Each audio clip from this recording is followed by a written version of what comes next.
All right. Hello, people from the internet. Hello, everyone. Good morning, good afternoon, good evening.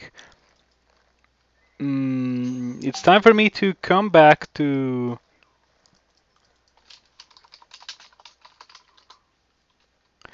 It's time for me to come back to Crawl. I have not felt the desire to play, actually. I have not felt the desire to play. That's just how it is. That's why I haven't played. And therefore, that's why I haven't streamed. Yeah, I feel like I have too much crawl in the 0.27 development cycle. Well, that in addition to the game being pretty messed up in 0.27, made me like just not want to play for a while. I've also like been playing other things and I've been doing other things overall, so I haven't really had the desire or the need to play crawl. It does make me feel kind of bad because like people follow and stuff and like subscribe and everything, and so I would like to give them content. Um,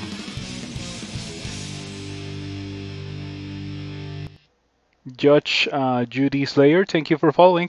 I appreciate it. And is that correctly set up? Oh, yeah. Okay, okay. I messed up. Um, okay, now it should work. But yeah, thank you for following. We're gonna be playing some Crawl. I hope you like Crawl. In case you have never seen Crawl, it is a roguelike, a true roguelike, not a roguelite as they are popular nowadays. No, Dungeon Crawl Stone Soup is the real deal, or not quite the real deal. That's not the correct way to put it. It's more like the thing that preceded roguelites. Very fun and very complicated. And I happen to be pretty good at Dungeon Crawl Stone Soup, so here we are. Hmm.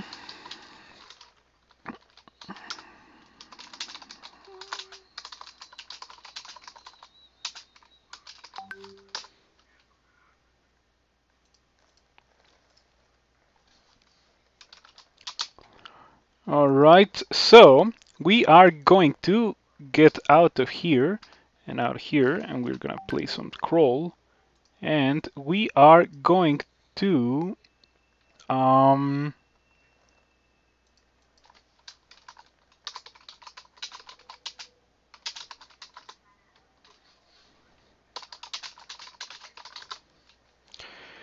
All right, we are gonna play some crawl. Let me switch to tiles. Oh, it might not work.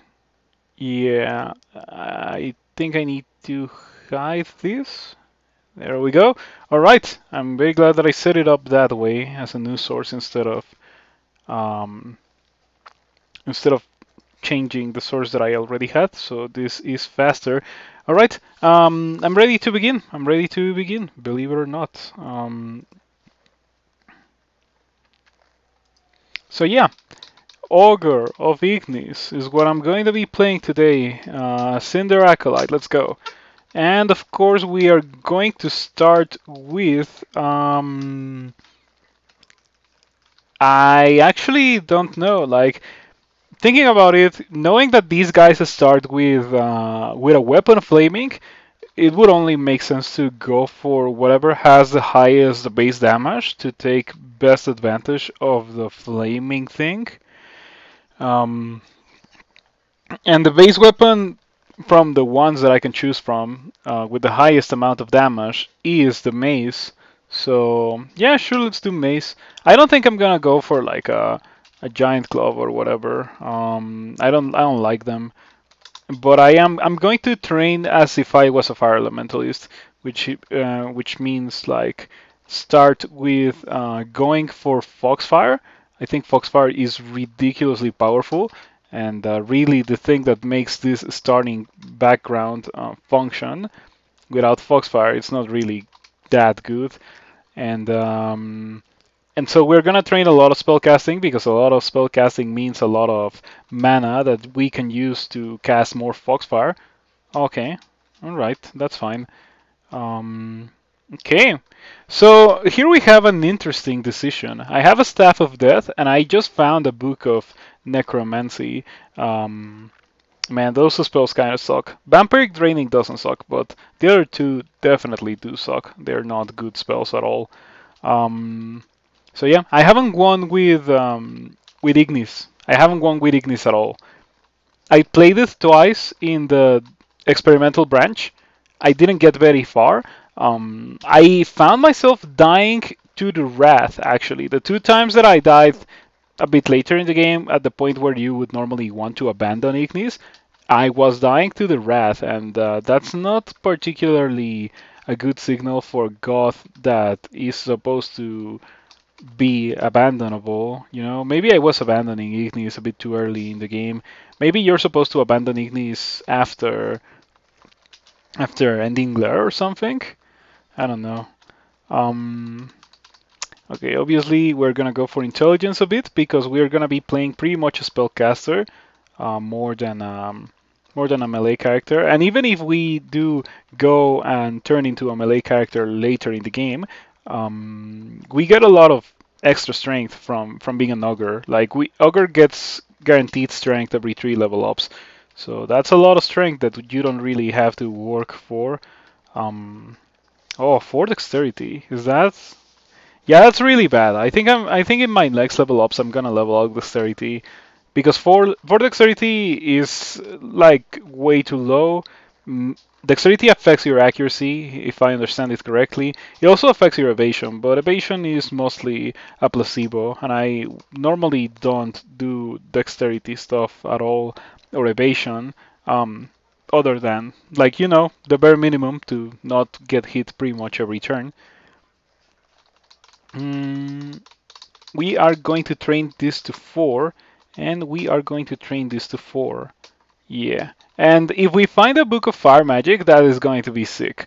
That is going to really improve the damage output of this character, and it will make me lean towards being a spellcaster more than being a melee character. Otherwise, I guess I could be a melee character, but I would rather be a spellcaster because ogres really excel at being spellcasters. They're like significantly better as spellcasters than as melee characters. Mm. Yep, their aptitudes really lean or really like make them be spellcasters as they are right now. And you might be thinking, well, they have -1 spellcasting. That's kind of weird for a spellcaster, right? Like -1 in all spellcasting aptitudes except for spellcasting, which is +1. But on the other hand, their weapon aptitudes are also -1. And I personally think that having weapon aptitudes be negative is much worse than having magic aptitudes be negative. And the reason why I think that is because you don't really need like a lot of spellcasting to be able to become a functional character. But if you want to get like your weapon to minimum delay, you're gonna need to go at least 14 or so on a weapon, and that is like on the lower end. Some one-handers ask for 16, and broad axes specifically ask for 18. And imagine getting to 18 with a 0 aptitude. It's gonna take a while. But you don't have that issue with spellcasting, which leads you. It leaves you the ability to train other stuff instead of training the thing that you need to train to be able to kill things. It also like has major benefits, like going spellcasting instead of going melee with an ogre has the advantage of like not checking your big armor class that much, or your low armor class. I mean, I guess it's big armor class in the sense that big characters have usually this low armor class. So yeah, um, I really prefer going spellcaster on an ogre. You get to play around with the greatest strength of an ogre, which is the massive HP that you have.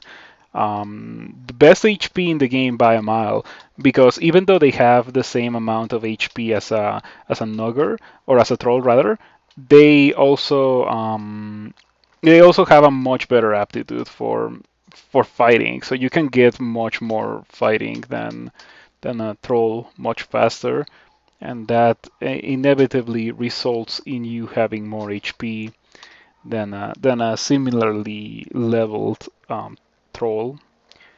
Mm, so the current situation is kind of bad. Natasha immediately summoned the Crimson Imp, which is immune to fire. And it also slowed me. So I'm thinking the correct thing to do here is to Rising Flame, and I'm gonna do that before I kill myself. Yeah, okay. That was good. Yeah. All right, we can continue. So in case you don't know, that ability of Ignis lets you shaft yourself but upwards. Um, you dig a hole through the ceiling of the dungeon, and somehow that doesn't deal any damage to you, but it lets you escape to a previous level.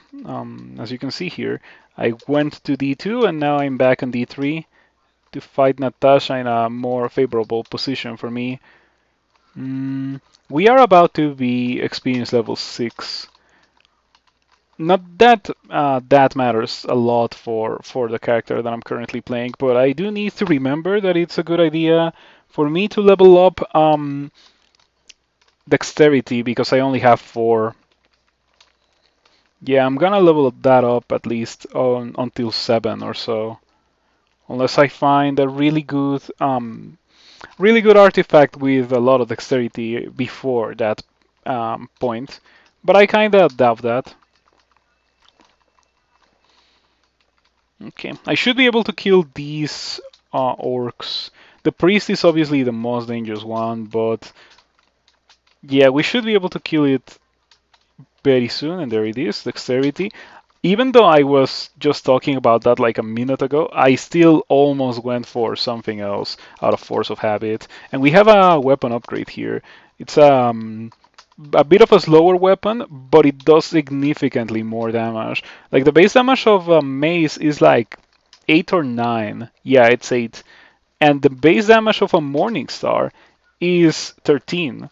And it's also plus 3, so it may not be branded, and it may have less accuracy, base accuracy at least, but it is like so much more damaging than what I was using that it's definitely a worthy upgrade.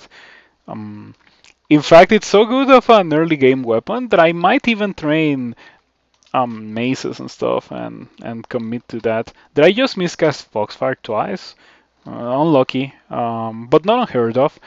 It's not a triple miscast in a row with 1% chance to miscast at least. That has happened to me before. I don't think it has happened to me on stream, but it has happened to me before. I think it happened to me before I started streaming this game. Yeah, a while ago.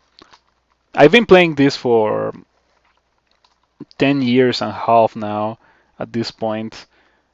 Yeah, it's 11 in January. 11 years in January. I can't believe it. And when I started streaming this, I had been playing this for 9 years because I started in February of 2019. No, February of 2020. That's what it was. Um, yeah, at the start of the pandemic, I was like, even before it like hit Mexico really hard, I already knew that it was gonna be messed up. In fact, the day where like the first spark of COVID hit Mexico, there was gonna be a convention, and I decided not to go because I don't wanna be that guy who went to a convention and then got it, and then bad things happened to that guy. So yeah, that's how we ended here. And what can I say? I like streaming. It makes me happy, and I feel like I help a lot of people get better at the game and enjoy the game in a more enhanced way than they would have been able to achieve in the same time frame if they had not seen how I play the game and how I enjoy it. So that makes me feel very good, and definitely thank you all for accompanying me while I stream. I quite appreciate that. That iguana is kind of dangerous. Yeah, it's a speed 10, so we can just like kite it toward the stairs. And now that we are in a much more favorable position, we can just smash the Foxfire button, and it murders the iguana. Um, Even though I've trained 4 of the skills relevant, I still have 4% chance to miscast. 3%, I think it was. Yeah, 3% chance to miscast that. Getting lucky with the scorpion stings because they can poison, and I hadn't gotten poisoned. But yeah, we're gonna kite the Scorpion up until the stairs, and fingers crossed for the Scorpion dying before that happens, because now we need to get lucky with something that we are not gonna get lucky with, and it's pretty much over. Yeah. I didn't have curing, surprisingly. Okay, it's kind of a shame. I had 6 identified, really should have read them. Let's give it another try. What can I say? Scorpions are too powerful. Mm-hmm. So yeah, how's everything going for you guys? Have you tried Cinder Acolyte? If so, what do you think about it? I should really do that. I don't like those spells. I'm not gonna get any of them.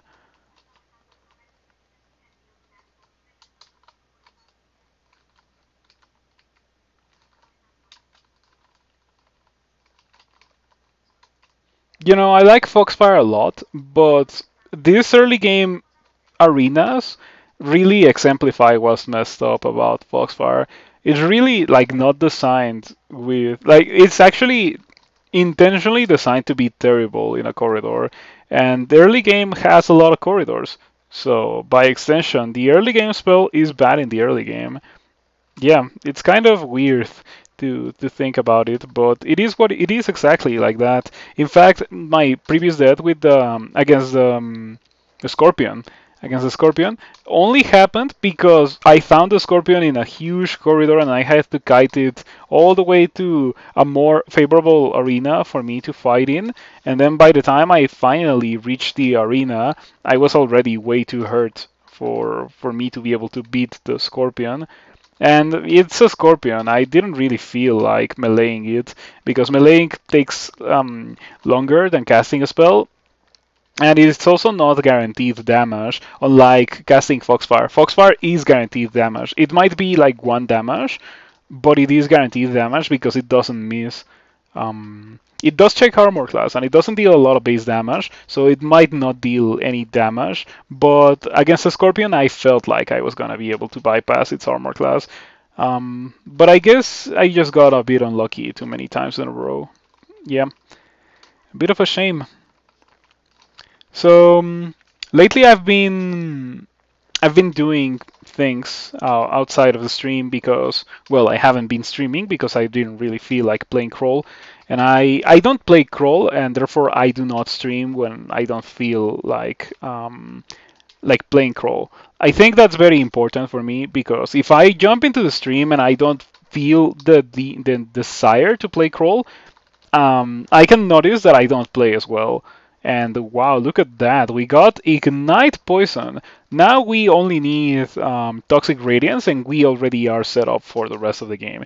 And fortunately for me, if finding Ignite Poison is like actually the rare spell from that combination. If you find Ignite Poison, you should be able to find Toxic Radiance very soon after. Of course, I might get unlucky and I might not find Toxic Radiance, but fingers crossed. Yeah, worst case scenario, I guess I can always go Sag and like pretty much force the game to give me Toxic Radiance or Behemoth. Depends on how the character develops, of course. Yeah, it really like is up to the early game and what I find. Oh, look at that! That's shiny. I want that. I'm gonna buy that just out of sheer curiosity. I'm pretty sure it's not gonna be good enough for me to want to use a two-hander because it really needs to be like a crazy good two-hander. Like I really can't imagine a two-hander that I would like to wear over a shield as an ogre. But we can try. Maybe it's a plus 15 battle axe of speed or something. That would certainly be crazy good.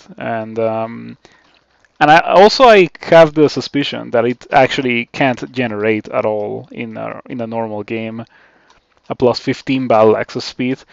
Yeah, I think plus 15 is too much. I think it can be plus 11 or plus 12, but plus 15 can't happen. Or at least if it can happen, I have never seen it. And I have been playing for 10 plus years now, so I'm pretty sure I've seen a fair amount of what the game has to offer.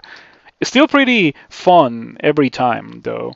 Um, the fact that I have been playing for so long and that I'm still here having a blast with this new thing that they just added to the game is like a pretty good indicator of how replayable and well made this game is. Yeah, there's not a lot of games around that you can play for 10 years, on and off, of course, and still feel like coming back to. Um, I like this game quite a lot, in case it wasn't obvious. Alright, I see a ghost. Let's see what do you do. An Octopoth Transmuter. Okie dokie. We are going to. The thing is that I can actually destroy it, but I'm not too confident about the support it has. Yeah, I'll come back for that ghost later, but I can destroy it as I am right now if it was a 1 versus 1 fight. Yeah, Foxfire destroys that ghost because it doesn't have fire resistance and it doesn't have a lot of HP, so it's very easy for me to kill it. Okay. 13 damage smite. Miscast of Foxfire. Okay, let's just. That's okay. I got lucky, and I hit that guy with my Mace of Flaming. Now, between a Mace and a Flail, there's not too much of a difference. It's only like 2 base damage and less accuracy on the Flail's side. So it's not worth it for me to change as opposed to the Morningstar that we saw in the previous game. That was, in my opinion, very, very well worth switching to. Okay, Corrupted Altar, or Corrupted Temple, I mean. That temple has altars to Lugonu, which normally don't generate. It's actually really hard to go Lugonu. You need to get it from a faded altar, from a specific vault that places an altar of Lugonu, or from that particular temple that we got this game. And don't misunderstand me, I like Lugonu, I just don't think Lugonu will be the correct choice for this character after we abandon Ignis. I keep looking at the name of the god because I really like it. Since it's a new thing, I don't really have it committed to memory just yet. Um, okay, I thought that those guys were gonna come over here, but they may be trapped behind. Okay, they were not. I really thought they were trapped, but I guess not.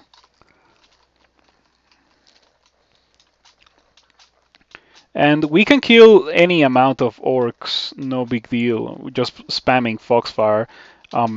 Priests, on the other hand, like priests are significantly more scary than any orc wizard or regular orcs. Warriors, of course, are also in their own category, and I guess any orc with any kind of body armor is also pretty dangerous.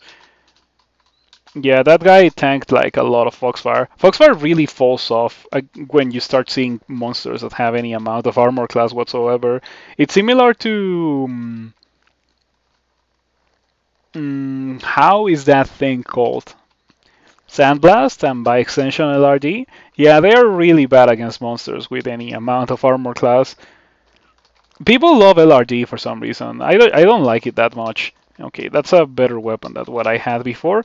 Venom weapons are exquisite for the early game. It pretty much only requires you to hit a monster. Like, you don't even have to hit a monster very hard, and the monster will die, because monsters this early in the game have such little HP. Yeah, when they have 4 HP and they get poisoned, it's like a death sentence for that monster. Like, you're guaranteed to kill it, pretty much. Alrighty.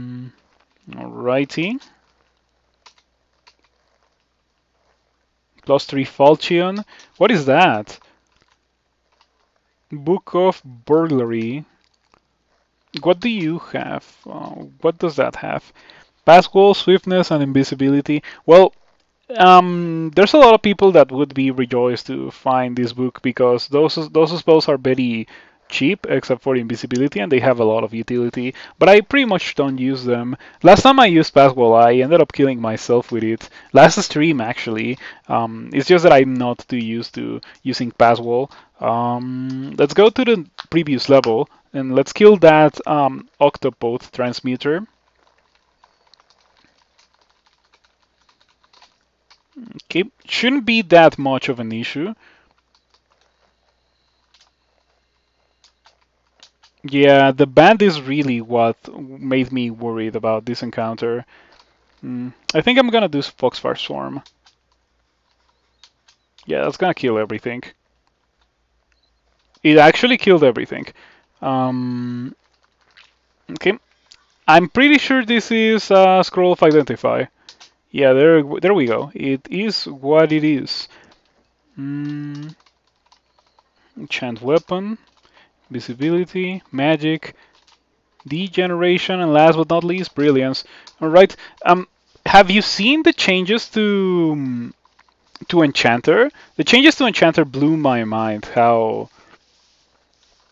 they lost Corona, which no one liked Corona in Enchanter. It was a really bad spell, and they gained a potion of invisibility. It's such a crazy good change for Enchanter. I actually can't believe how good of a change it is.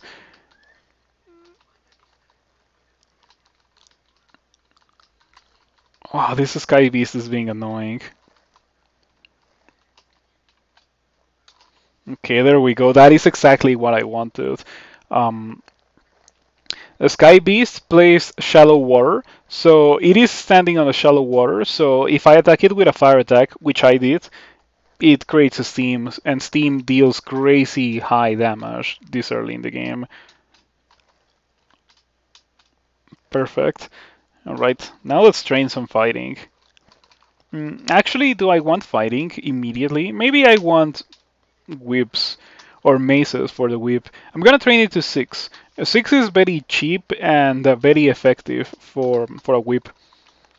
So yeah. Oh, let me see if I can get in there.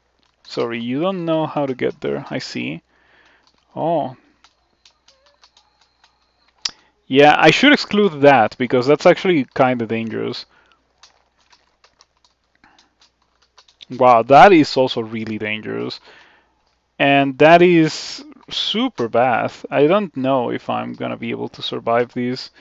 I think I'm just gonna go for Rising Flame immediately because the Ogre is going to hurt me.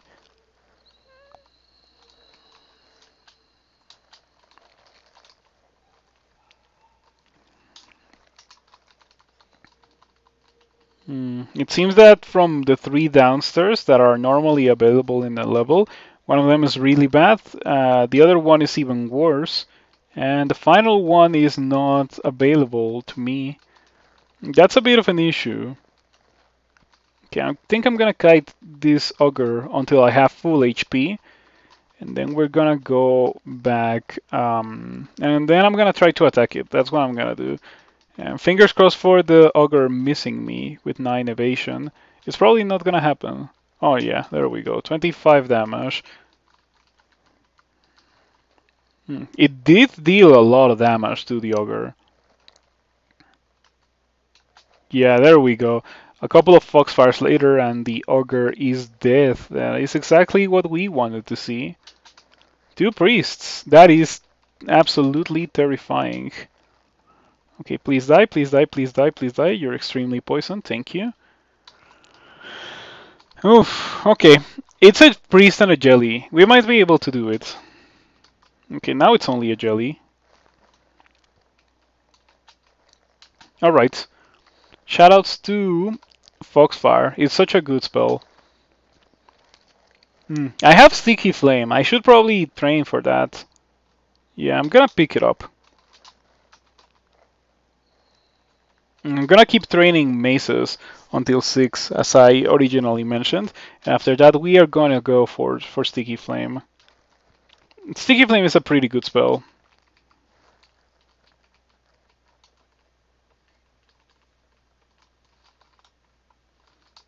Okay. Jelly very poisoned. There we go. You kill the jelly. 4 maces. And now we have access to a giant glove, which is an incredibly high damage weapon.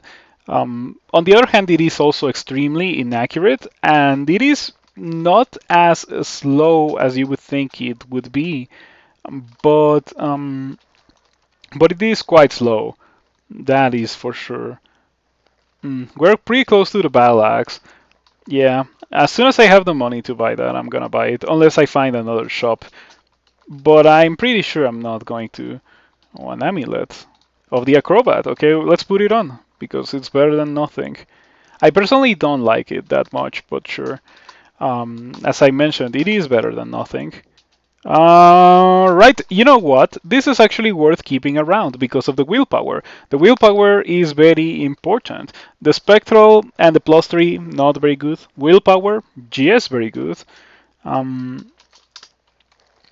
So it was not such a bad buy. It was like buying a ring of willpower that you have to wield with two hands. So it's worse than a ring of willpower, but it is willpower at the end of the day. That's kind of an important thing to have. I pretty much always say, and this time is no exception, that willpower is like the one resistance that you really need to win the game. There's just too many things with too many ridiculously powerful effects in the game that just kill you if you don't have willpower. Um, you don't get immediately directly killed, but you're gonna die because the things that have willpower checking spells later in the games, like stuff like Petrify or Banishment or Paralysis. Paralysis specifically is the thing that kills people the most. So yeah, all those things can be prevented by having a lot of willpower. So I always recommend people to have willpower. It's very good. Let me remove the exclusion. Okay, so when it comes to that Orc Warrior, we can definitely kill it. It's not even a big deal. But we need to throw some poison darts, because these guys always have crazy good armor. As you can see, that guy has a chainmail, so not quite plate, but almost. And it's gonna be really hard for me to get past its armor class with Foxfire to deal damage to it, so I need to rely on poison. Okay, there we go. Please die from that poison. It didn't die. It came close to dying, though. And now if I had Sticky Flame... Okay, let's go. I did manage to land Sticky Flame, and not only that, but I also killed the guy. Okay, then I get pretty lucky with my commands going through in confusion. In case you don't know, you have like a like 2/3 of a chance of that not happening, or something along those lines. And to have it happen 2 times in a row, that's pretty nice. Okay, there we go. Now it's time for me to get Sticky Flame, as I mentioned. So we're gonna train these two. No, I think I'm gonna train spellcasting first to like 6, and after that I'm gonna train fighting or fire and spellcast or fire and conjurations to 8, maybe 9, but probably 8. Another ogre. Okay, we are kind of messing up that guy with Foxfire. Okay, it was a pretty easy kill, surprisingly. Black bears are pretty scary, actually. I had one spawn on me the other day on like D3, and I just didn't survive. You know, when they berserk, they're pretty terrifying foes. It's funny because I vividly remember this from like when I was a new player 10 years ago. I saw a bear. I don't think it was a polar bear. I think it was like a grizzly bear or something back when they existed in the game. And I was like, oh, that looks so scary because it can berserk. And I remember like veteran players being like, yeah, Crawl has a lot of things that seem scary but aren't actually scary. And it's kind of fun because now when they spawn on like D3, they're actually like quite terrifying. You're just dead if you attack it and you cannot finish the job before it berserks. Yeah, they probably shouldn't spawn on D3 at all, but if they do, obviously do not fight them. So we're gonna train these two, as I mentioned. Okay, Centaur Zombie, you are fodder for Foxfire. Oh, maybe not, because I ran out of mana. Look at that, I have 17 mana. It's so much mana. That is why you train spellcasting early. I really like to start my games training spellcasting, obviously as a mage or as a character that has access to a spell that it actually wants to use from the start. Um, because it's like the easiest possible way to increase your damage, just like by increasing the amount of times you can do the thing that deals damage that you already have access to. I don't think I've seen a lot of people in the community mm, mention that. Yeah, but I think that's what I do, and that's what's worked for me pretty much always. So I definitely do like it. Ooh, that guy has a Spear of Venom. Unfortunately, it arrived a bit too late, and now I have training in the shield, or in the whip rather, so I don't feel like I need the Spear of Venom. I wanted to shaft the guy with the polearm. Yeah, that guy is crazy powerful. In fact, it's so powerful that I might want to do like Foxfire Swarm or something. Mm, yeah, I'm really thinking about it because I don't know if anything that I can do can deal with a Hasted Null with a Spear of Venom. It's probably too much for me, so I'm gonna do Foxfire Swarm. Okay, it's not dying. Oh, never mind. It only took like all of them. Okay, that's funny that it took a lot of them, but we killed the guy before it killed me, so that went well. I would consider that to be a win in my book. Oh, that's a black bear. It was not a polar bear. So in that case, it may have been the same one that I've encountered in my rookie year of crawl, I guess. Mm, okay, you kill the black bear.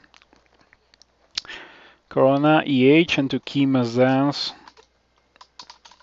I have a dagger. Hmm. Oh, come on. I think I should leave the level because of that boulder beetle. I feel like if I remain in the level, I'm gonna keep out exploring into it.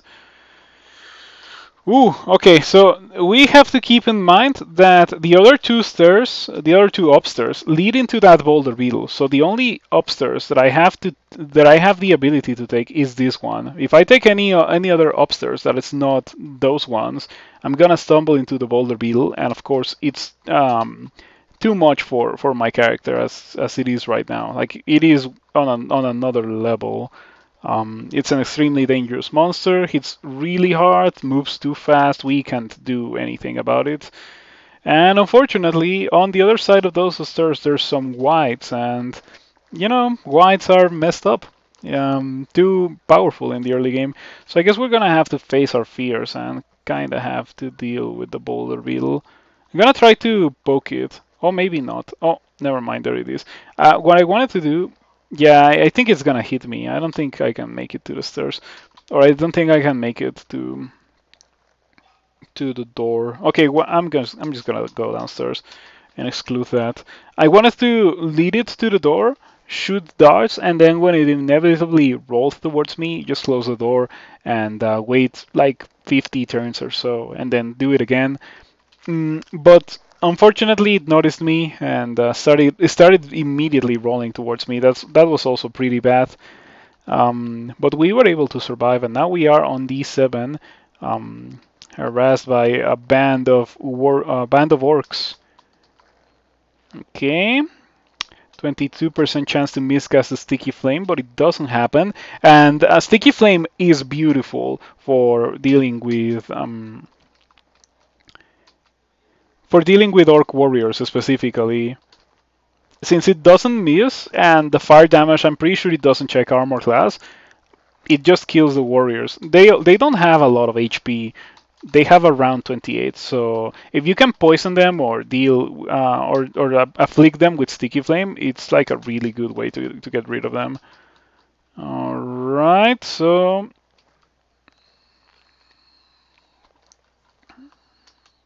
come on, just drop dead. You're almost dead. Okay, it didn't drop dead. Come on. Okay, there we go. Oof, I got hit for 40.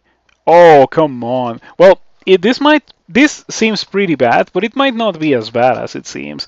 I still have enough time to do something which is not going upstairs. And I think the correct thing to do is to use Foxfire Swarm here.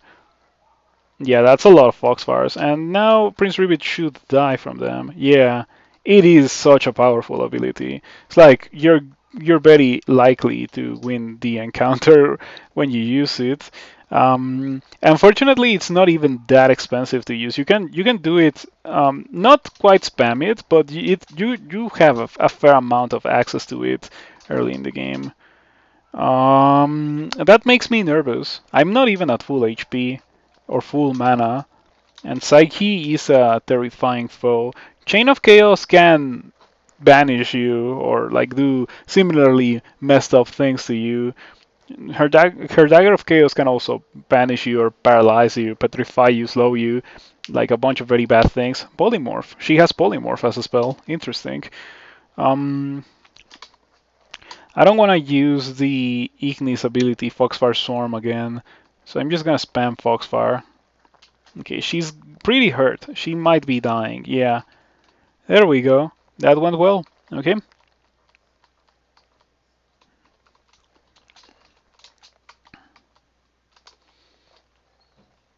Steam Dragon. I have fire resistance, so I'm not too afraid of the Steam Dragon. It is also not resistant to poison, so we can just melee it until it dies pretty much, or we can also like speed up the process with Foxfire. And as a reward for killing the Steam Dragon, we get Armor Class, which is not really a resource that you have a lot of access to being an Ogre.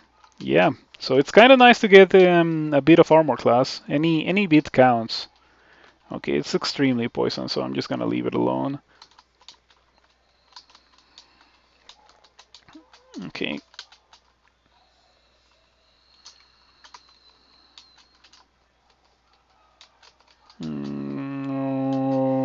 Alrighty.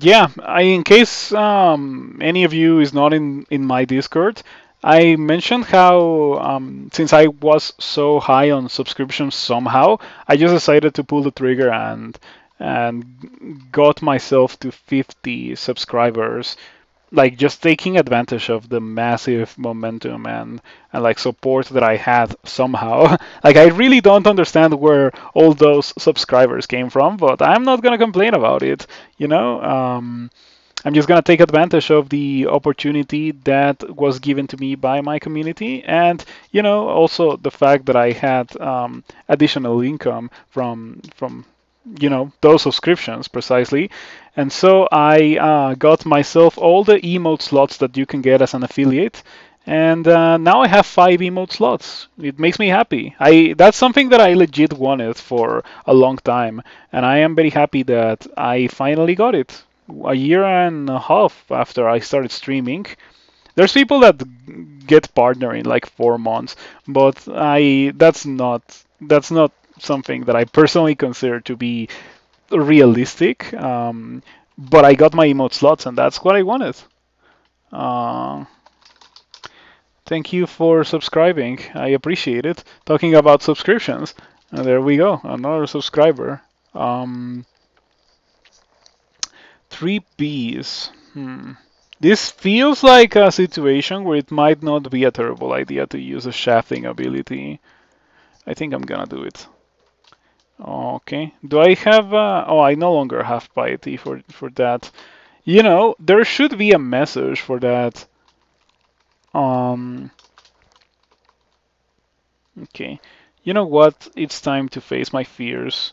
We're gonna Foxfire Swarm these guys. Oh, you can no longer rock out upward and away. Yeah, I already knew about that. Was it not letting me do it for some reason? Okay. Maybe it was like not letting me do it, and I just didn't see it. Oh, that's a centaur. Okay, we got rid of all the whites, fortunately. And we are gonna be making easy work of that center. Like it doesn't really make me as scared as a band of whites because we can just do this to this guy and then it's death. When it comes to those guys, like you have to know what to do against them. If you run towards them, you're gonna get to them with very low HP, and you might not be able to beat them in a fist fight, considering how they can kick you. And they're faster than you are too. But if you play against them correctly, like if you mitigate the amount of damage that you take from them, you can kill them very easily, pretty much any time. Even if you encounter a D2 Centaur, it is a pretty messed up fight, a D2 Centaur, and it definitely the correct thing to do is always ignore it or like try to not fight the D2 Centaur, but you can kill it if you like do pretty much the same that I just did. One of these orcs had a Morning Star, but I think the Whip of Venom is better. Yeah, it definitely deals less base damage, but it poisons people. And poisoning people is really good. I'm still gonna pick up the Morning Star because sometimes, yeah, like for example, against undeath monsters or monsters that are immune to poison, you switching to the Morning Star rather, it might be a better way to deal damage to them than hit them with my Whip of Venom, considering how they are immune to Venom. And second source of fire resistance, not gonna complain about it. Not necessary, but sure, why not? It's better than not having any rings at all. Okay, this guy is gonna die really easily. I don't need that glove. Okay, another priest. Okay. Let me Sticky Flame that guy. By the way, what's my training on Sticky Flame? It's getting close to 8, which is the point where I set the stop, I think. I didn't set a stop. I'm very glad that I remembered. We're gonna set the stop at 8, and we are similarly going to set a stop at 8 for spellcasting, and I'm gonna turn it on. I guess I'm gonna focus these two for a very short period of time. Okay, as you can see, I don't like training everything at the same time. There's some people that never turn off, I think, and I don't think. Well, I think people can do whatever they want in the game, but it makes me uncomfortable. Like, not gonna lie, whenever I see someone playing on Twitch and stuff, and they do that, it really makes me uncomfortable. Yeah, Darkflail is a better Morningstar in a way. Like it's two-handed and it's less accurate, but it's also faster with the same amount of damage. So it's a pretty good thing. Oh wait, I probably shouldn't melee that slime creature. Yeah, but I guess I can sticky flame the slime creature. Okay. Fortunately, this Brigand doesn't have Curer. If it had Curer, it would have been a pretty bad situation for me. Okay, let's do it again, just because. Alright, for the Brigand, we can just apply some Napalm to that guy, and then it's death. And I don't think this Bolt is gonna have any more messed up jellies. The Slime Creature on D7 is a bit too much. In fact, I'm a bit surprised that it was not marked as extremely dangerous. Maybe it is because I'm experience level 10. But yeah. I also want to try New Okawaru. Oh, there's another slime creature. Okay, we might be able to kill it. I'm gonna do pretty much the same strategy. Just like spam Sticky Flame and run away. Okay, I'm gonna put it towards here. Spam Foxfire to hurt it a lot. And then just run away from it. Oh, alright, it worked out quite well. Much better. It went much better than with the previous one. We might be done. Yeah. Alright, I like it. I like what I see. Pretty good. Oh no. Let's get out of here. Yeah, mark is a pretty bad thing.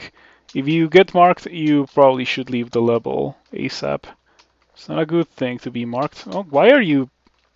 Oh, wow, look at this guy. Yeah, that guy has a whip of electrocution. That's already really bad from the get-go. But it also happened to have a potion of might. So we're gonna kite it until that wears off.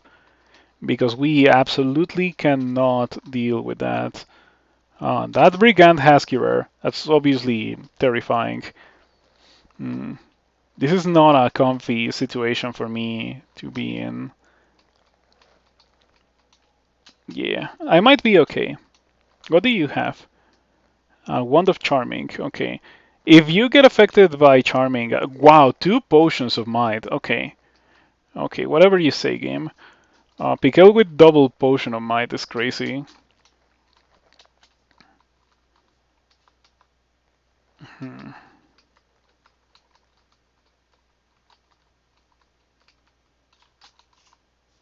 Okay, you kill Pikel. There we go. Okay, no Cure. And I get a Dart of Cure. And now this Whip of Electrocution is like a really great weapon for me. It might be better than the Darflail. That's how good a Whip of Electrocution is. There's some people that compare Electrocution to 9 Slaying on your weapon. Oh, wow. That was +0 Whip of Electrocution. Did I see... Okay, Blink, Manifold Assault, and what else? I saw a couple of really good spells there. What? Yeah. Stormform. Yeah, those are really good. I'm gonna get Blink immediately. And Manifold Assault is a very specific spell that is not particularly good unless you're doing some specific things, and then it's like the best thing ever. Um, what I am going to do with this character is gonna be cast fiery conjurations, ideally.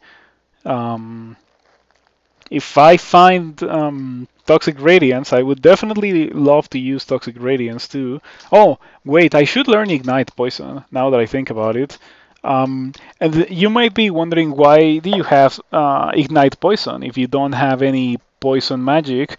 Well, the thing is that I do have poison sources. The whip is a whip of venom, so I can poison something to like extremely poisoned, and then instead of running away from the thing waiting for the poison to kill it, I can just directly kill it with ignite poison, which saves me, I guess, IRL time. Oh, look at that! That is a much better amulet in my opinion than Acrobat. I like regen a lot because regen doesn't stop being useful when you're in a fight. Sure, the impact might be less, but it is a very powerful resource to have regardless. Okay, there we go. It's death now. 8 spell casting. It's time for me to get fighting. Yeah, we're gonna train it to 12. Well, I guess we're gonna train it to 10, and then we're gonna train it to 12. Alright. Yeah, there we go. Look at that beautiful 100 HP with only 7 fighting. The beauty of being an Ogre. Yeah, and the beauty of Ignite Poison. Take a look at that. If it had not been for Ignite Poison, that Komodo Dragon would have been annoying to kite around. It's probably also a monster that I shouldn't have meleeed at all. Ooh, look at that, we got Starburst. I like Starburst, but it's not my favorite spell. But I still consider it to be powerful enough to carry you to a win. Yeah, if you think about it, it's like Irradiate, but are you resistant to fire? Oh, it's very resistant to fire, and I cannot shaft myself upwards anymore. This is a bit of a tricky situation. Are you resistant to electricity? You are not, but I do not know if this is gonna work. I think it might be better to try to kill the demonologist.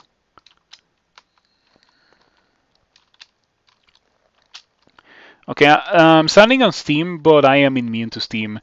Please? Yeah, okay, one more poke with poison and we should be able to... There we go. Goodbye. Alrighty, perfect. And that is why I like to learn Ignite Poison. Okay. Alright, Ignite Poison for the win. Oh wow, there's so many demonologies. What's up with that? I wish I had Toxic Radiance. With Toxic Radiance, that would be a much less scary situation. But being the character that I'm currently, I cannot deal with that. And so I'm gonna retreat to the stairs and fight on top of the stairs because I'm not particularly in a situation where I would need to flee, but I also do not think I can survive a fight like that, so it's just safer to reposition. Um, oh no, it's summoned an Ecosec.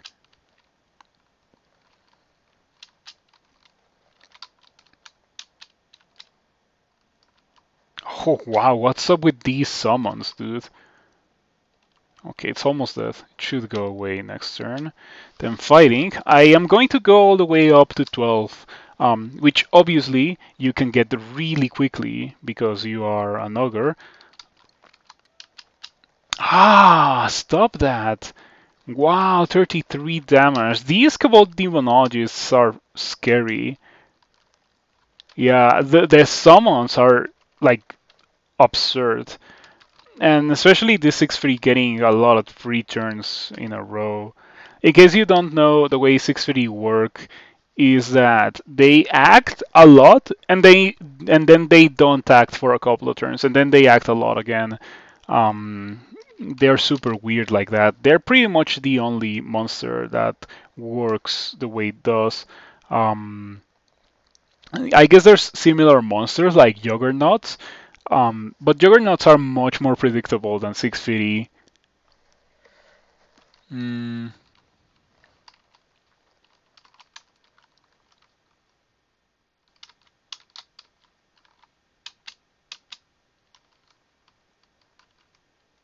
wow, the summons, dude.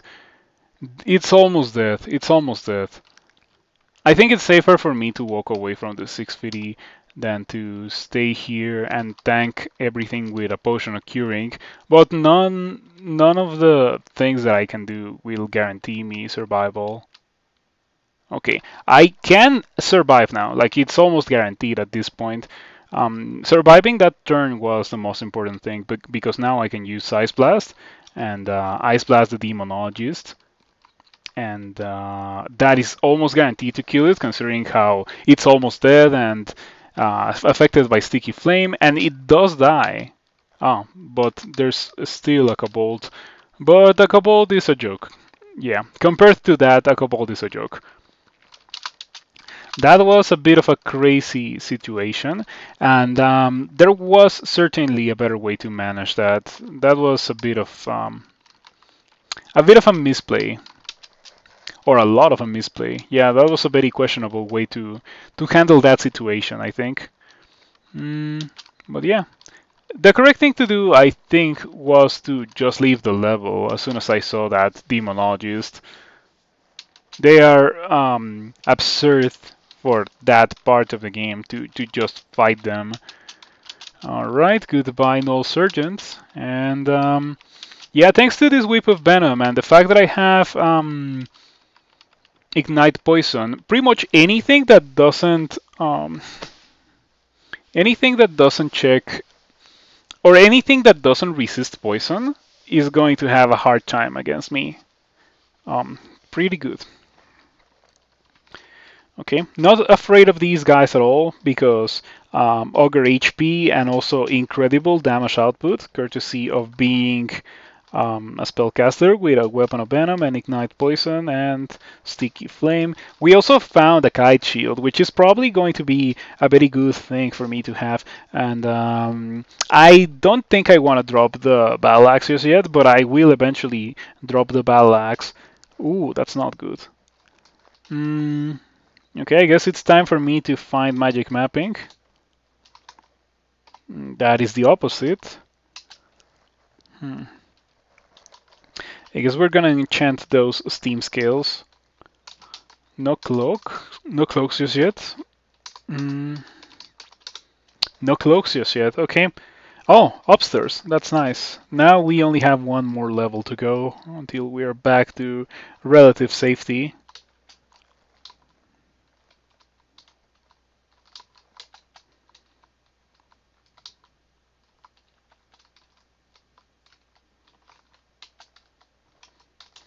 Okay, so the way I'm fighting. Oh no, there's an unseen horror. Okay, that's absurd. Yeah, what's up with this? This is nightmarish. Like the amount of things that the game has been throwing at me. Um,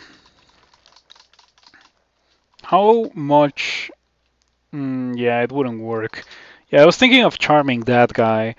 It's a coin flip chance, and I think it would immediately become uncharmed because it's burning from sticky flame. I wish I had more heal wounds.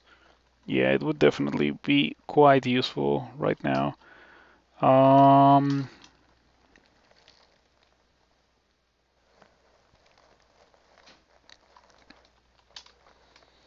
so yeah, this is not a safe situation at all. It got pretty bad pretty fast. Yeah, the turn I took 39 damage from the unseen horror plus the acid dragon was a ridiculously bad turn for me. Um, I might be able to make it to the downstairs and then just go downstairs. Okay. Yeah. Invisibility, maybe?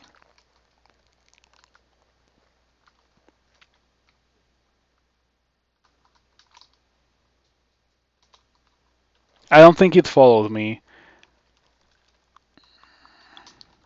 It followed me. I don't know where it is. It could be here or it could be here. If it's here, um, it kind of sucks, but I can lock it in here and then just like sticky flame it until it dies. But if it's here, yeah, it's a more complicated situation. Oh, okay, it's over there. Oh, this sucks. I think I might be dead.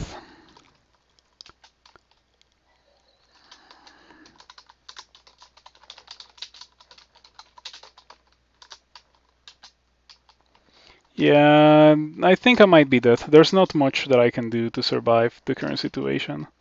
I don't even have enough mana for blinking. Okay, Ambrosia for healing.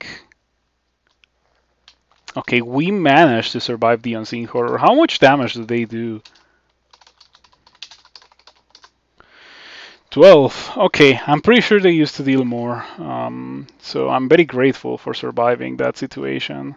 I lost 2 intelligence. How did that happen? What made me lose 2 intelligence? Hmm, no idea. Did I have...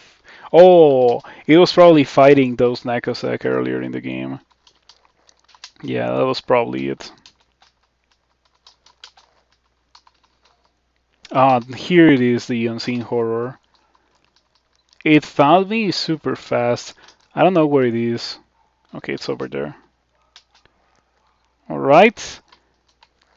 Maybe throw some darts of Cure, or like 1 dart of Cure. Maybe. Okay, we get it with the dart of Cure. Let's try to poison it further, and there we go.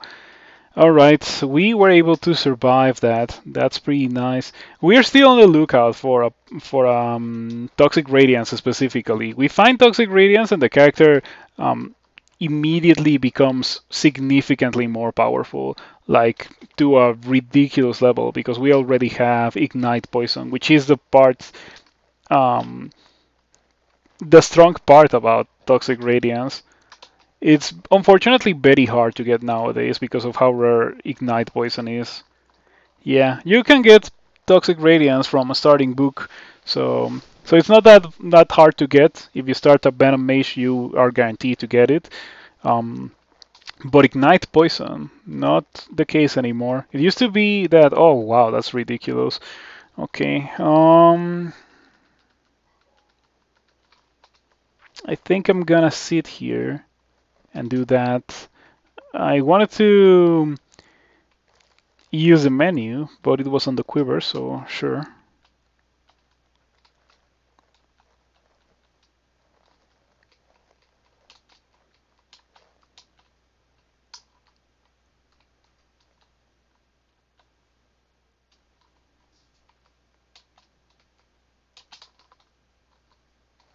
I hate this ability. This ability sucks because the things that I wanted to affect with it just don't get affected with it. It's as bad as Conjure Flame is.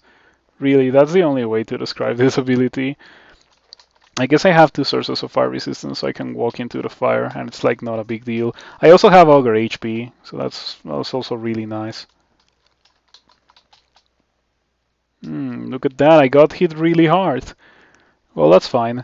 I think the correct thing to do right now is to try to get Starburst. Yeah, it's between Starburst or getting the Kite Shield. Um, I think I'm gonna get Starburst first. 13 should do the trick. It's a level 6 after all. I got hit for 27. I wish I had Curer. Curer would certainly be really good right about now. It's fine because it's only speed 7, so I can run away from it. And I also have regen, so while I'm running away from it, it will not heal that much, and I will. I don't think it's 2 hurts anyway. But yeah, as you can see, I'm close to full HP now. Alright, a Ring of Evasion, better than nothing, as I always say. Better than nothing. I don't think that Rings of Evasion are particularly bad. Oh wow, a second unseen horror. Okay. Foxfire spam is how we're gonna kill this thing, because Foxfires see invisible. They're like a super good spell. Yeah, they're incredibly good, actually. It's just that it has really bad limitations, but as you can see in arenas more open than the early levels of the dungeon, such as this one, it is a better spell. Okay. Okay, here it is, the Cyclops again. We can kill the Cyclops, no big deal, especially now that we have Curer again. And we have Ogre HP, so we don't have to be afraid of getting two-shot by a Cyclops. I think it's actually not a possibility with the amount of HP that I have. I think we can at worst be three-shot by a Cyclops. Okay, Foxfire kills eels very easily because it places a cloud of steam on top of them, so they just explode or get boiled, I guess. And really, the same applies to pretty much everything that that tries to fight me over water. Okay, you are burning, so you're going to die. I should ignore you. Alright, and then we do it against that one, and that one, and that one. 1 mana. Okay, I have a Whip of Electrocution for these scenarios. Alright, I am very glad that I decided to pick that up. And remember when we saw Boulder Beetle on D6? Well, it's D12, and it is still extremely dangerous, so that should tell you something about Boulder Beetles. Yeah, they are pretty dangerous things to face.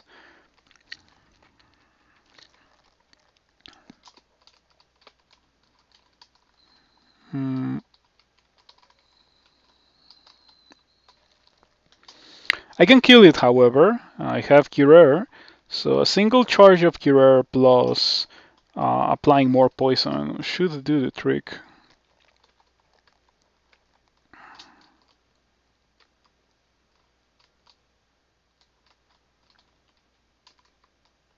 Nine damage, alright.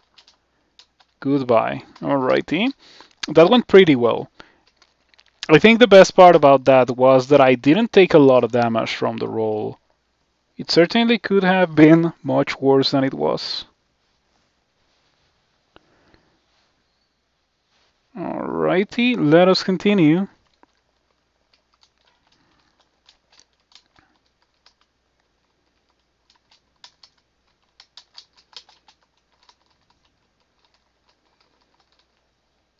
I wonder if Foxfire can attack from out of line of sight.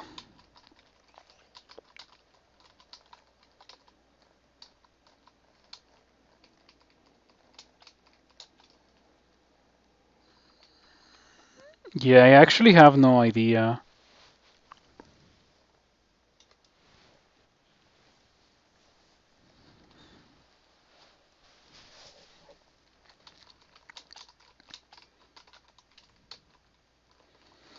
All right. So I've been thinking about the stream, and I think the correct thing to do for me is to play one character per week, as I was doing before the tournament. I had that rhythm down quite well, and then the tournament came in and kind of ruined it for me. Um, oth- um, And yeah, I also think that it's a really good idea for me to stream like 4 or 5 times a week because I feel like if I go below 4 or 5 times a week, I am more likely to keep just going lower and lower and lower, and eventually I don't stream. And I definitely do not want that to happen. So yeah, electrocution for these vampire mosquitoes. Righty, there's nothing here for me, like actually nothing. Unfortunate. Such are the perils of being an ogre, but of course the boons are much more relevant. Okay, you know what? We got Irradiate, so that means put on hold the plan to get Irradiate, or to get Starburst, I mean, and focus on getting Irradiate. Transmutations, 11. Yeah, sure, 11. And we're gonna get Irradiate. And Irradiate is a hard carry spell. Like, actually, you can win the game with nothing but Irradiate. Um, it's a ridiculously powerful spell.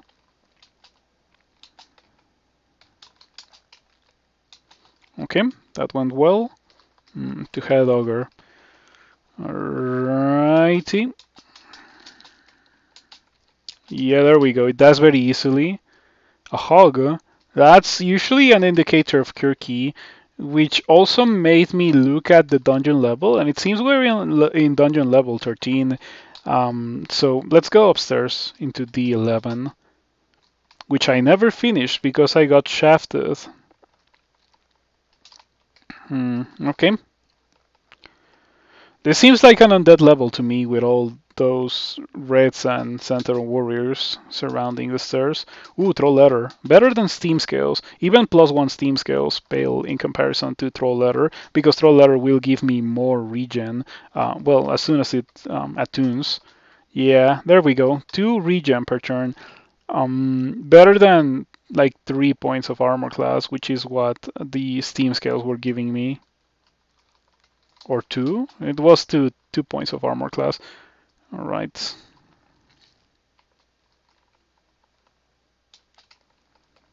Okie dokie. You have a chainmail, so we can do that. Okay. 22% chance to miscast Irradiate. It really is such a powerful spell, Irradiate.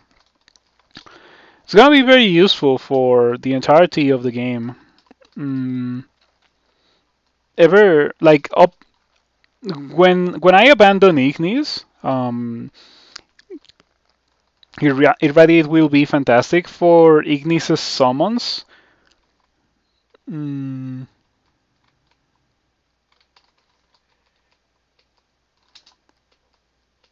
I'm gonna try to get Gastronok extremely poisoned.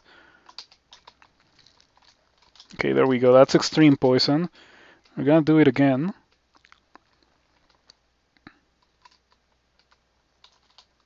Oh wow, it didn't die from that. Now it should. Yeah, there we go. And we got 2 armor class as a reward for that.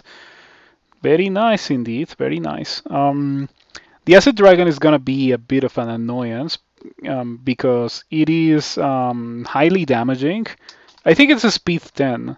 So maybe the correct thing to do against the Acid Dragon is to lure it towards a shaft or something.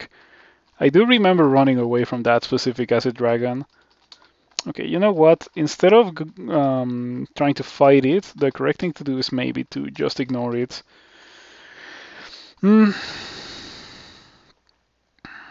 Animate skeletons, pummels, and a port. I want a port. I like a port a lot. Molten Gargoyle. I like the new color for molten gargoyles. Are they significantly changed? Doesn't seem to be the case. Obviously immune to fire, being a molten gargoyle. Immune to poison, resistant to electricity. It would be a very threatening foe if I didn't have Irradiate. So it's about time for me to cast Irradiate for the first time in this game. Irradiate. Goodbye. And one more time. Oh wow, there's so many molten gargoyles here. What is up with this?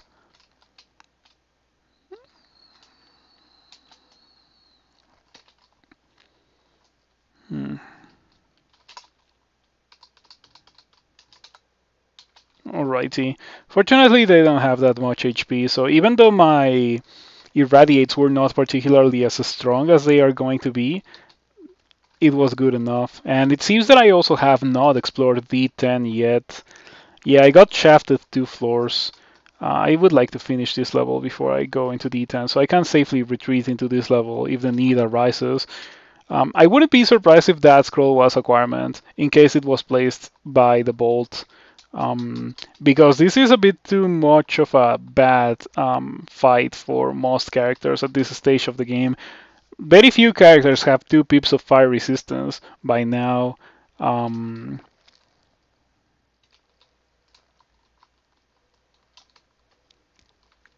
Okay, we can kill it, but we need to take the fight the same way we would handle a center fight. Sticky Flame, Irradiate, and then we poke it with the whip. There we go. Okay, are we done with the level? Okay, let's go to D10. And I have not seen D10, but I went upstairs and it was not good. Yeah, it was kind of a crazy set of stairs. No, I need to quiver. Foxfire, let's go.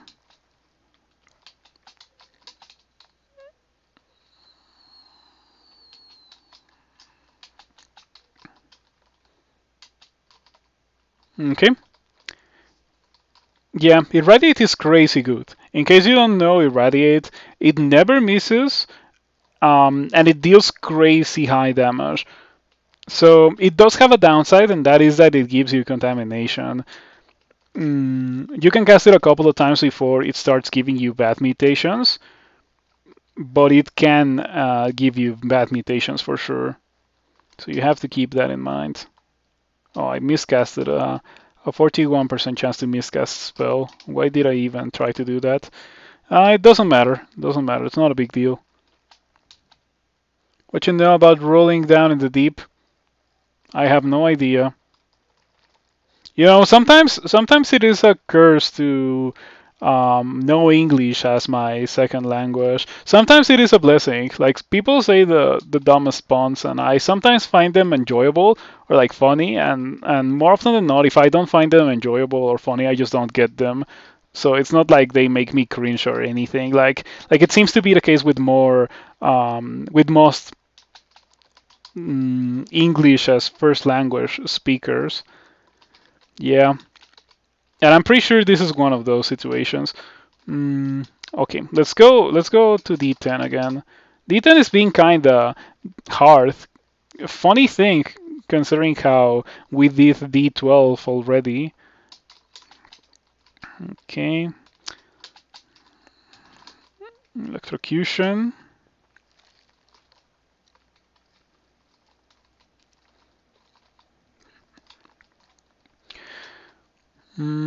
Irradiate. No, Starburst. I shouldn't Starburst. Like, I should leave that alone until I go back to training for it, because 41% means that I don't have access to that thing just yet. Okay, I like this. I like this character a lot. I feel like it's doing quite well.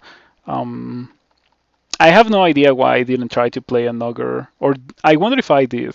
Maybe I did try to play an ogre and I just like messed up last week when I was trying this in the experimental branch.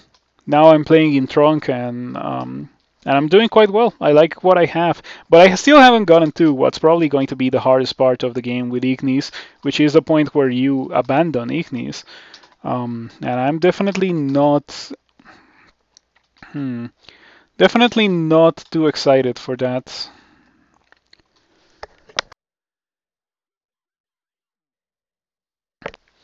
Go Sif, yep. Nah, I don't like Sif. In any situation where I would consider to go Sif, I would just go Behumet instead. Because Behumet, in my opinion, is just better Sif. Like, I guess they do similar things, but Behumet is just better.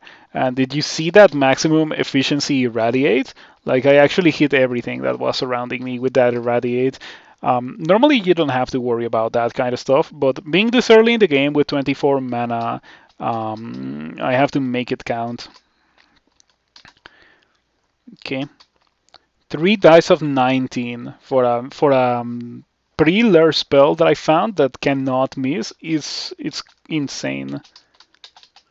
Okay, near maximum efficiency irradiates, pretty good, and it just killed everything. Like, who even needs a battle axe at this point when I have that? Oh, irradiate is so good. I love that spell.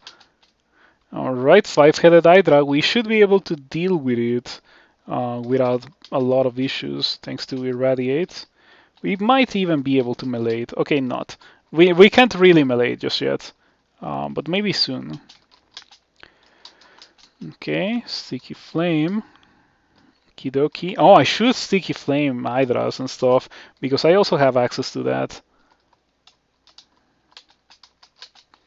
Okay.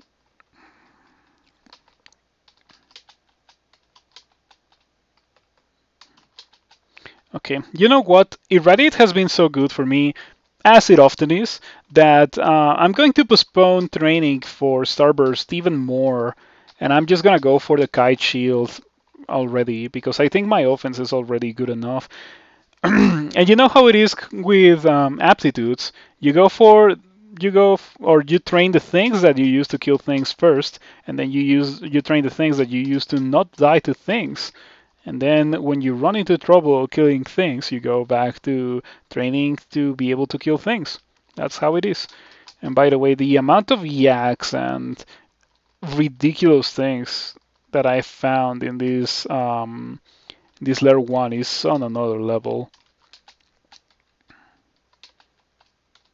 Okay, I need that Cane Toad to die because the Cane Toad is fast, and since I'm being chased by everything, I cannot have a fast monster chasing me. So yeah, that is 11 transmutations. I'm going to get 11 conjurations as well. Well, I'm just gonna turn it on, and once I get 11 conjurations for Irradiate, I'm going to start training shields.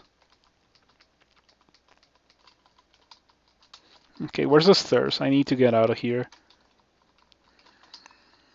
Yeah, not particularly because of my HP, but because of my mana. I don't have any mana, and without any mana, I cannot really kill these things. Well, I guess I can, because I am using a Whip of Electrocution at the end of the day. But it is not, like, realistic for me to be able to fight all of these guys with as I currently am, so... Okay, maybe I can, actually. The power of Irradiate, it's such a good spell. Oh no, I miscast Irradiate, and there's a Black Mamba. Alright, okay. The Black Mamba somehow didn't notice me. I guess I have a hat of stealth at the end of the day. That's kind of what it's supposed to do. And my 2 items of regen, fortunately, regen me enough to not die to that guy. And Tower Shield, okay. I'm gonna pick it up. I'm not gonna use it immediately because I already have access to a Kite Shield. But at some point I'm gonna make the switch to this Tower Shield. That's usually what you do as an Ogre. 10 conjurations. I did say 11. I don't think 11 will do a lot for me. It's already 4%, 20% power. So we are gonna switch to shields now. We're gonna train it to 15.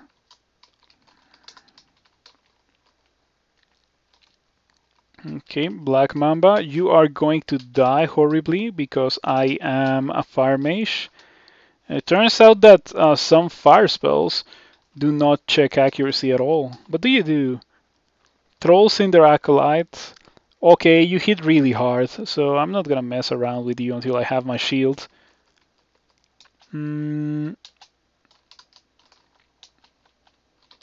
Okay, I like how that just killed everything. Beautiful. Giant spike club on the floor. That's a really rare thing. I wonder why do they even spawn on the floor? In my opinion, they shouldn't be able to spawn on the floor. It doesn't make a lot of sense because ogres are so common in this game, and ogres are not even the only things that wield giant spike clubs. So yeah.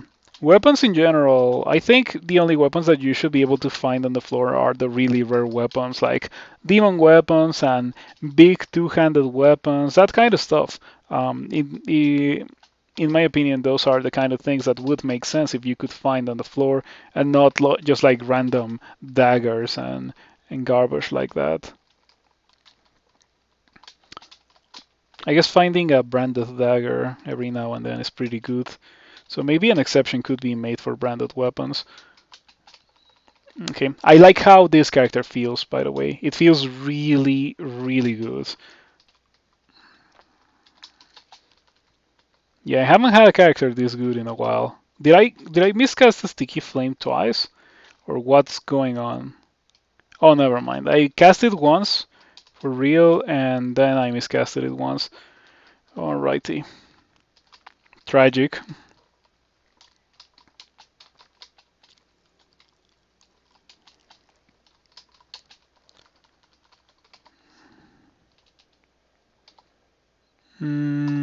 Let's identify these things.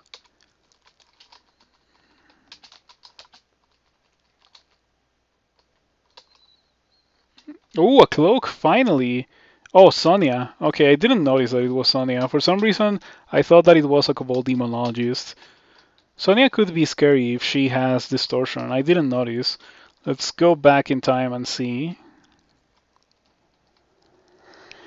There are monsters nearby. Sonia didn't even get announced, so I don't think she has. I don't think she has distortion. I think she has venom. Draining. Okay.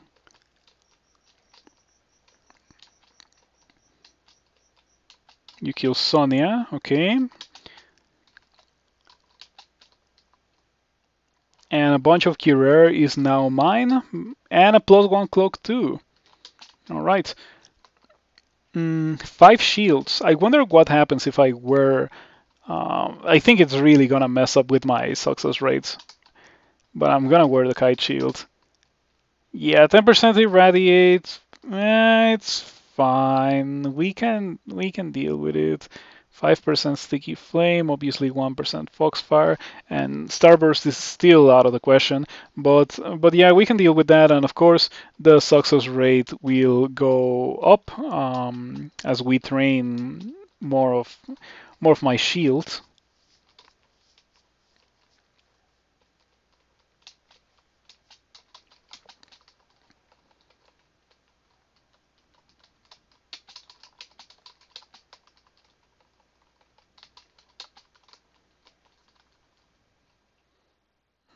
Okay. Okay, this whip of electrocution is really being great. It's not the MVP. The MVP is, of course, Irradiate. But the whip of electrocution is certainly welcome. It really has been helping me kill a bunch of things that I wouldn't really be able to kill without casting spells if it was not for that whip. And it is kind of funny because it's a whip at the end of the day. You wouldn't really expect it to be that good.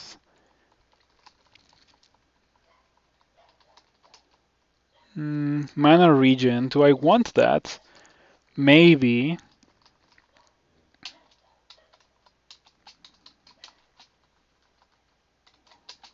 Okay. Yeah, that's exactly what I wanted to avoid. Oh, this is a bit of an annoyance, but fortunately I am out of the dispersal traps line of sight. Yeah, ever since that Tomb 3, I will never look at dispersal traps the same way again. I have found a new respect for dispersal traps. They're crazy if you think about it. Okay, there we go. Rupert. Okay, Rupert is asleep. Let's leave Rupert alone. You know how it is. Rupert is in a level. You probably should leave the level. Anything significant in Trunk other than Ignis after the tournament? The change to Okawaru, like you know how Okawaru briefly during 0.27 had the ability to like challenge a single monster to a fight and ban summons. That is in Trunk now, and also no more no more jackals in D1. I don't know if you know about that one. But yeah, there's no more jackals in D1, fortunately. A bone dagger. I kind of want to check that out. It's not good. Yeah, it's not good. I could pick it up for the cold resistance, and in fact, I should. But it's not a good thing. In fact, I think it's -5 dexterity. Yeah, I have 6 dexterity. It's not particularly something that I can feasibly use. Oh, Blink Frog sets off the alarm. Let's get out of here.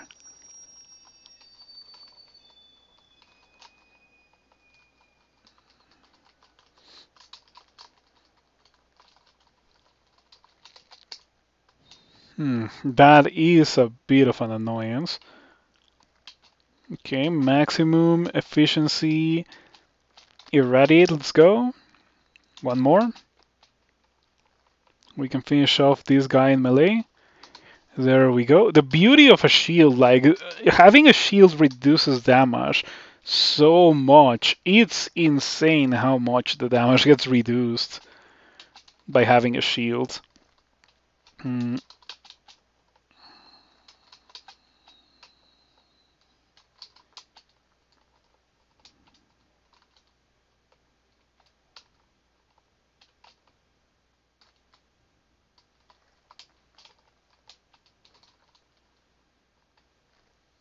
Yeah, look at that. The Catoblepas is either missing me or getting blocked. It's very rare that the monster actually gets through my defenses to hit me.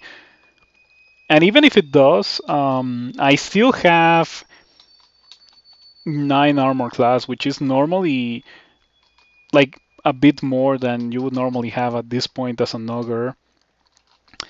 So this time I'm going to abandon Ignis until I am done with Lair, I think. Or when I identify magic mapping, whichever happens first. But I think I'm gonna be done with Lair before I identify magic mapping. I think Ignis Wrath was actually buffed. I think Ignis Wrath now perma-hastes. That's a bit incredible, in my opinion. Let's check out Ignis' Wrath, just out of sheer curiosity. Uh, no fire resistance, of course, fire elementals. Their enemies strengthened by fire or having the floor burned out from beneath them. Experienced and cautious adventurers will likely overmaster these assaults. Yeah, I like that line of text. That's like, if you're higher level, you're probably not gonna die to this. So that's like a hint, as in, you should wait a bit to abandon Ignis.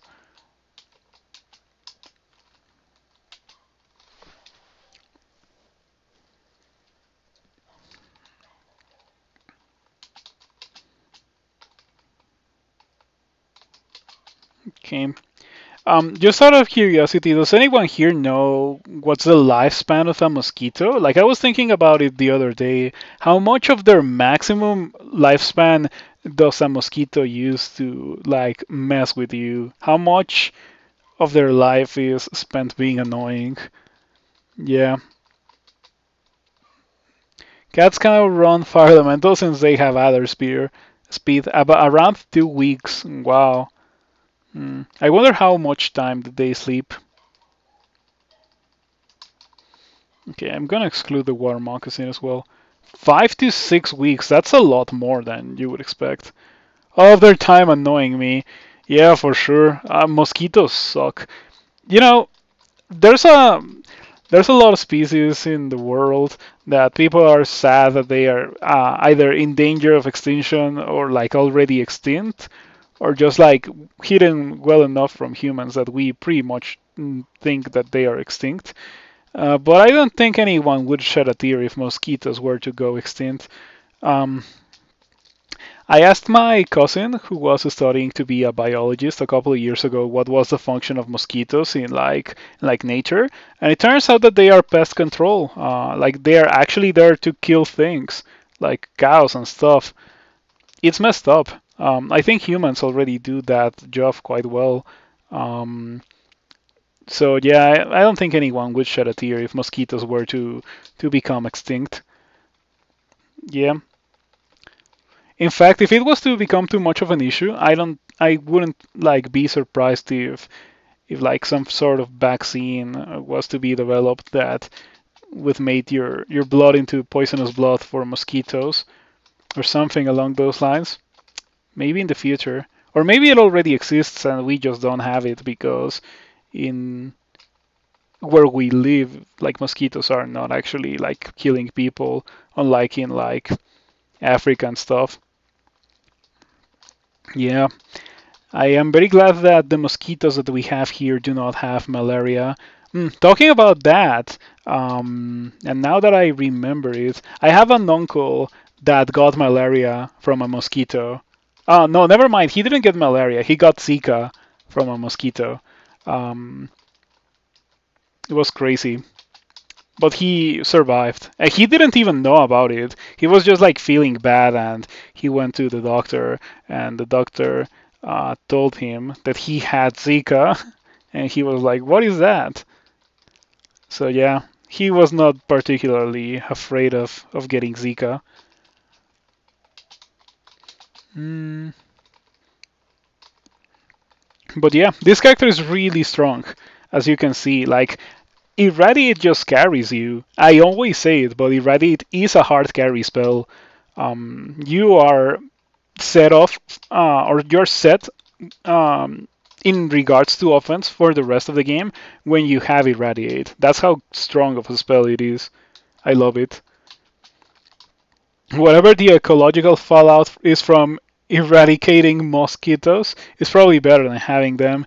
Yeah, I don't think it's I like it might be a naive statement, but I don't think it's really that bad to remove mosquitoes from the face of the earth. I feel like they kill a lot of things that shouldn't be killed.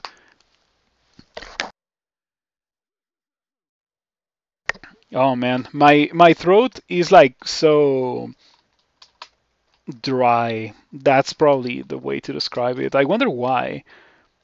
Yeah, I've been drinking a lot of water and everything. I wonder why my throat is so dry. Like every now and then I feel this pink on my throat, like as if it was injured. But I really have no idea what could cause that. That's so weird. Male mosquitoes are actually good pollinators. Of course, there are other pollinators. Yeah, like pretty much any insect. Um, for example, bees. I think everyone knows bees as pollinators, and I would expect them to be like the best pollinators, considering how they are kind of fuzzy. A lot of pollen to get stuck there. All right, Irradiate will hard carry me through this until I can't cast it anymore, of course. Okay, You know, I really wouldn't mind finding Toxic Radiance. Even with Irradiate, there's some spells or there's some situations where having Toxic Radiance would be extremely helpful. Ouch, I got hit kinda hard by that 8-headed Hydra. Mm, intelligence.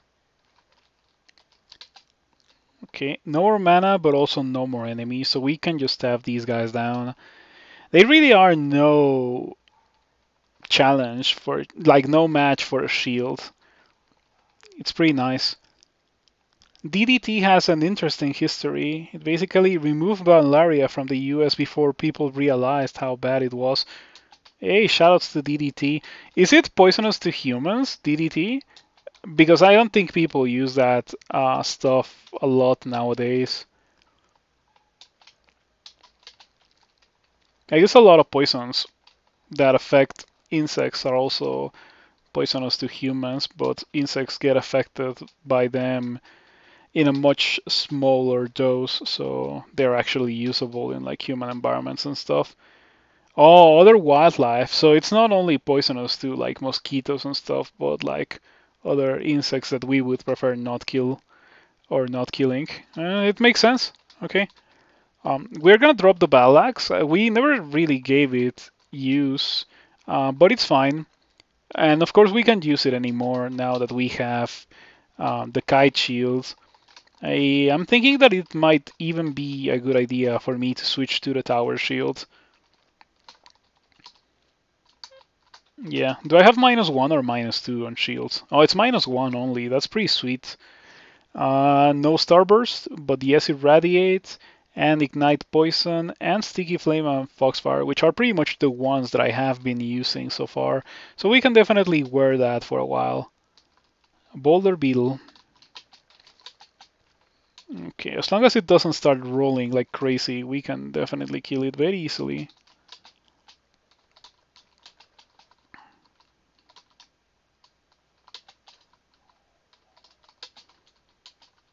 Alright. Ooh wee. Yeah, this character is so good. It's if it was not a spellcaster, like if I had a melee equivalent of this character, which would probably be a melee character with Arga or something, I would already be done with a significant part of the game. It's just that you are kind of forced to play a mage more slowly because of the larger amount of inputs that you actually have to do when you're playing a mage. Like, there's a lot more key presses and a lot more thinking that has to be taken to be able to win a mage character. Like, what spell is the best spell to cast at this moment, and that kind of stuff. Things that are not particularly an issue for melee characters because of how they are made. Okay, maximum efficiency Irradiate, and again. And yeah, like actually getting those maximum efficiency irradiates is sometimes like the correct thing to do if you're gonna be irradiating a lot. Um, I'm kind of glad that I decided to stick with Ignis until the end of Lair because this ending is obviously like a fiery ending, and doing this without any fire resistance from Ignis Wrath would be annoying. I am petrifying, so I could teleport or I could just take it. I think the safest thing to do is to teleport, so I'm gonna do that. Alright, shoutouts to Regen. I finished that with more HP than I started. Do hurt DDT hurt eagle populations? That's crazy. How poisonous it is. Uh, if we were in the business of removing an entire insect from the earth, then we would be in a better spot ecologically than we are right now. Maybe. DDT hurt eagle populations, yeah. People are actually in the business of eradicating mosquitoes. It's interesting, but they actually use genetically modified mosquitoes that make infertile babies. Well, um, that is a way to get rid of mosquitoes. Just like make mosquitoes that cannot make more mosquitoes. Interesting. Very smart too. I think we should see the results of that in a couple of decades. Maybe not worldwide, but at least in the place where that happened. I didn't even notice that I got petrified. Walking around with no willpower is kind of scary. Fortunately, I haven't seen a single monster that has had me like severely worried that I don't have willpower. But we will soon get to that point of the game, unfortunately. Fingers crossed for finding some source of willpower before that happens. Just gonna poke this guy. Maximum efficiency irradiate. Let's go. And yeah, the only reason why I've been talking so much about mosquitoes is because there is a mosquito flying in the streaming room, unfortunately. I haven't seen it in a while. Maybe it already sucked enough of my blood and decided that it was time for me or for it to stop being incredibly annoying. But as soon as I find it, I'm gonna try to kill it. I severely dislike mosquitoes. Yeah, we also saw some bands of vampire mosquitoes in this game. At least real life mosquitoes cannot straight up kill you, and they don't like spawn in bands of 5. Yeah, those would be some scary mosquitoes, IRL. That is there. I think it's time for me to abandon Ignis. Doing Orc with Ignis Wrath doesn't sound very good. Maybe I can do Orc with Ignis. Obviously, I don't have any more piety with Ignis anymore. The only benefit that Ignis provides is fire resistance. And fire resistance will be kind of relevant, but I don't know. Okay, that Orc Sorcerer has willpower. So, funny thing, the guy that we have to kill to get our first source of willpower in the whole game that we can actually use, because the battle axe, we cannot use it anymore. It's a two-hander and I'm using a shield. Well, it also is the reason why we would like to have willpower. 30% chance to paralyze is definitely fearsome. Like, it's not something that we have to underestimate. Yeah, it's kind of complicated to fight against that guy because we don't have any spells that would hit it from where we currently are. So it's really hard for me to kill it. Okay, no paralysis so far. Oh, it didn't kill. Okay, don't paralyze me, please. Okay, no paralysis. Now it's going to die for sure. There we go. So now I have to get out of here because of the night, of course. And then we can come back with more mana and stuff and just get rid of that guy. Of course, it is really hard to escape a level when there is a dispersal trap. I wish I had some spell or experience evocable that I could use to hit everything on the screen right now. And I did call it earlier, but we have not seen Ignite or Toxic Radiance. I mean, unfortunately, we have Ignite Poison, but not Toxic Radiance. Just these ones. Okay. I'm gonna sit on the stairs. And actually, I'm gonna bring out the two-headed ogre just to kill these guys in a more controlled environment instead of taking the fight down there and risking being in a bad spot. And for the rest of these guys, like, we can just sit on the stairs and actually, what was that? Because I got hit really hard. Okay, Vampiric Trident and Smite. I guess that would made it, or that would make me take so much damage. Okay. Something is blasted with magical radiation. So there is a monster that... Oh, never mind, it did die. Okay, I was pretty sure that didn't kill, but it did. What do you have? An Arbalest of Freezing. Pretty high quality launcher. This is actually a pretty nasty orc one. Not a lot of characters would be able to clear it, but fortunately I am powerful enough to be able to survive this kind of encounter. Yeah, Shoutouts to Tower Shields. They're really on another level. And we're gonna have to sacrifice some regen from the Troll Leather Armor in favor of willpower from this robe of willpower that we found. Mana regen, evasion, intelligence. Yeah. Oh, Ring of Willpower. Okay, I want that. Yeah, double willpower will make me pretty much be able to ignore whatever the game throws at me willpower-wise for the rest of the game. And I could theoretically take off the robe of willpower and go back to my troll letter, but I feel much safer with 3 pips of willpower, and it's not that big of a deal to like, yeah, to gain regen. Or to gain another source of regen, because I already have one in the form of the amulet. Okie dokie. At some point I should consider upgrading my weapon. It's not really that big of a deal because I am not particularly a melee character. I am a spellcaster. But yeah, there's gonna be some situations where I'm gonna have to melee things and stuff. Okay. Oh, okay, it's next to me now, but I am out of Irradiate. I cannot do it anymore without giving myself bad mutations. So we went for Sticky Flame, and it didn't kill. Unfortunate. Okay, it is nice to have Irradiate. Irradiate is just so good.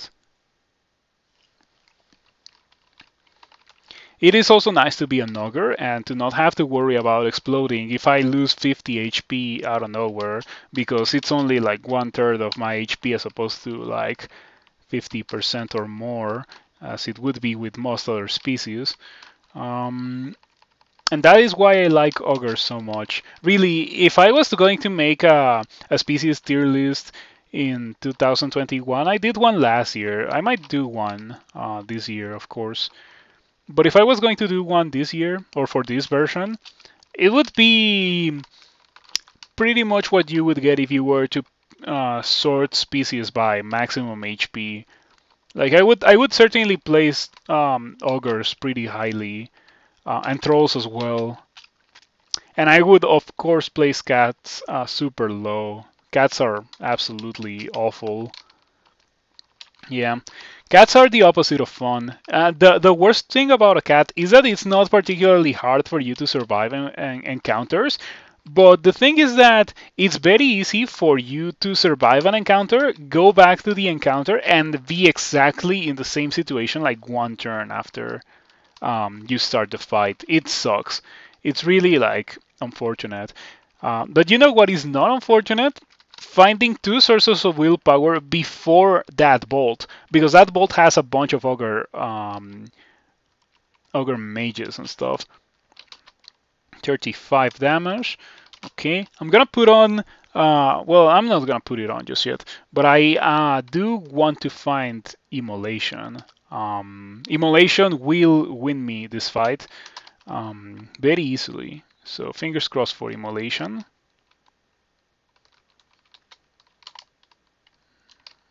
Acquirement. Evening Star of Protection.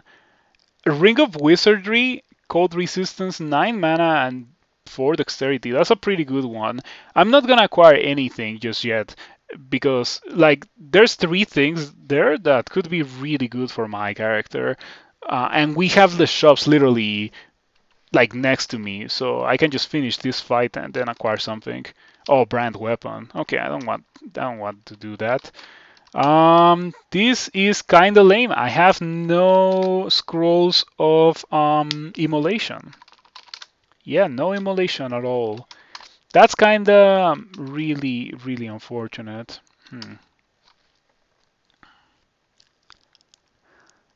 Yeah, that sucks.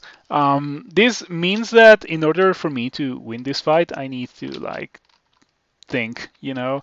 And I wanted Immolation not because it was necessary for me to win this fight, but because it would have made it significantly faster.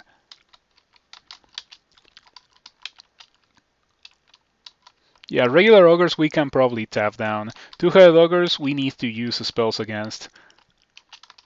Ah, and there's so many two-headed ogres. Okay. Okay, Ogre Mage. I'm not too afraid of you. Now that I have two sources of willpower, paralysis is at 1%. The 3 dice of 18 of Bolt of Magma is definitely not that big of a deal with 1 pip of fire resistance. And we have regen, so we can probably walk away from that guy for a while just to regain a lot of HP. Oh, one of these guys is hasted. It also has haste other, I think. Yeah, that's probably the most dangerous thing that it can do.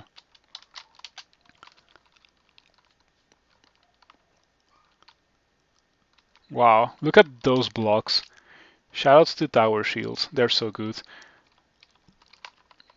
Alright, I think my plan of walking away from those guys was correct. Yeah, we got a lot of HP back, and we also got a lot of mana back to kill them. I guess we also got lucky that the two-head ogres were failing to hit me despite the fact that they were hasted. So yeah, shoutouts to shields. Shields are amazing. Okay, and here goes round 2. If I had a scroll of immolation, I only had to kill one of these guys for all of them to die because of how immolation works. And as far as self-damage goes from immolation, I really don't have anything to worry about because of Ignis, and I also have another ring of fire resistance that I can put on, so that's 2 sources of fire resistance. It wouldn't have hurt me. It would have been faster and less painful than having to deal with all these two-headed ogres. Oh, 15 shields, alright. Tower shield with no penalties anymore. So I guess it's time for me to go back to Starburst. I felt the need to use a Starburst at some points now, so we are definitely gonna be training for it. Alright, I am low on HP. Let's just walk away from these guys. You know, the tried and true strategy of walking away with regen. Okay, one of these guys is hasted or something. Oh, one of these guys got a free turn on me and it hit me for 29.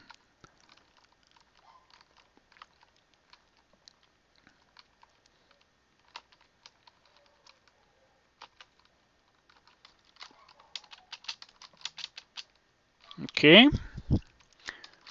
Oh, look at my experience level. Ogres also level up so fast. I'm experience level 16, and I have not found like a potion of experience or anything insane with this character. Man, ogres are the greatest thing in the world. I love them so much. They're not top tier, but they are definitely very high tier. It's really like what I would recommend to a newer player. I think people who recommend Gargoyle like Gargoyle might be simple, but it's not that easy. Like the fact that they have such low HP is not nice for a new player. As an ogre, on the other hand, you have very low armor class, so you kind of have to know how to mitigate damage. Yeah, I guess there's trade-offs to those species. And we found a manual of shields, but it's a bit too late now. We already have all the shields that we will need for the rest of the game. Toxic Radiance. Oh, we have Toxic Radiance. Let's go. Yeah, this is Toxic Radiance. It's not Toxic Radiance. It's Alistair's Intoxication. We have Eringia's Noxious Bug, which is kinda like Toxic Radiance, but worse. Yeah, it is actually like significantly worse. But we could get it for Noxious Bogu. It's a pretty good spell, even if it's worse than Toxic Radiance. Book of Ice has Freezing Cloud, Simulacrum, and Polar Vortex. We're not gonna be using those. You know, I kind of dislike that some spells were removed from some books in the book reform of 0.27 because I was used to seeing Book of Ice and I was like, oh, that's also cool, refrigeration, that's nice. And now it's not there. Similarly, Book of Power was the Book of Iron Shot, and now it's not there anymore. It's not even the first time that happens to me in my time playing Crawl. When haste was removed from the game, I used to refer to Book of Enchantments as Book of Haste, and then haste was removed, and then there was no Book of Enchantments, pretty much. Oh well, I guess it kind of turned into the Book of Deflect Missiles until Deflect Missiles got removed. Um, what is this? Hailstorm, Ice Form, and Simulacrum. Pretty good spells.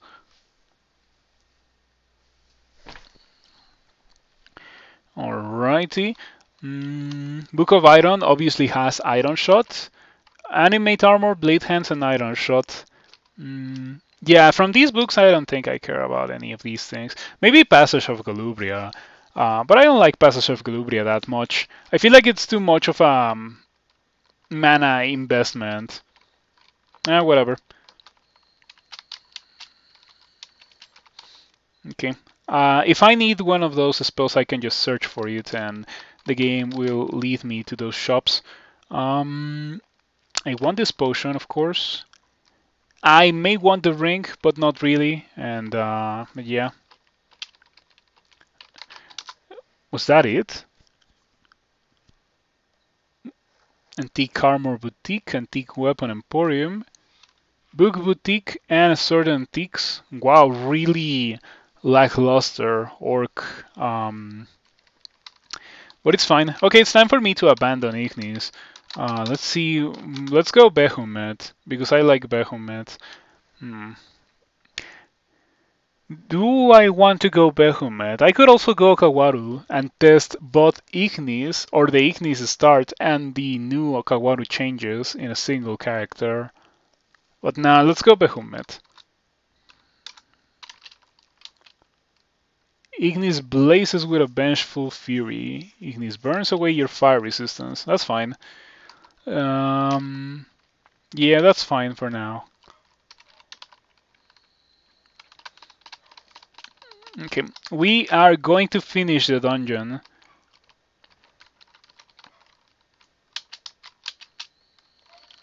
Okie dokie.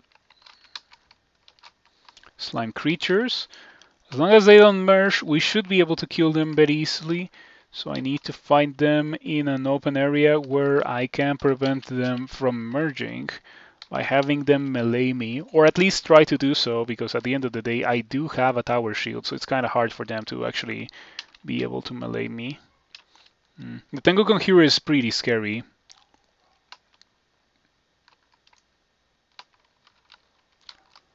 Yeah, that required some positioning to be made there. To make both the Tengu Warrior and the Center Warrior be hit by Irradiate. You know, ultimate Irradiate placing, kind of important when you are gonna have to irradiate a lot. What is that? Ringmail of Disappointment. Okay, very appropriate name. Yeah, if I could use it, it would be a disappointing thing. Let's get out of here. Mana Viper on D12, that is insane. It must be a shapeshifter. It is a shapeshifter.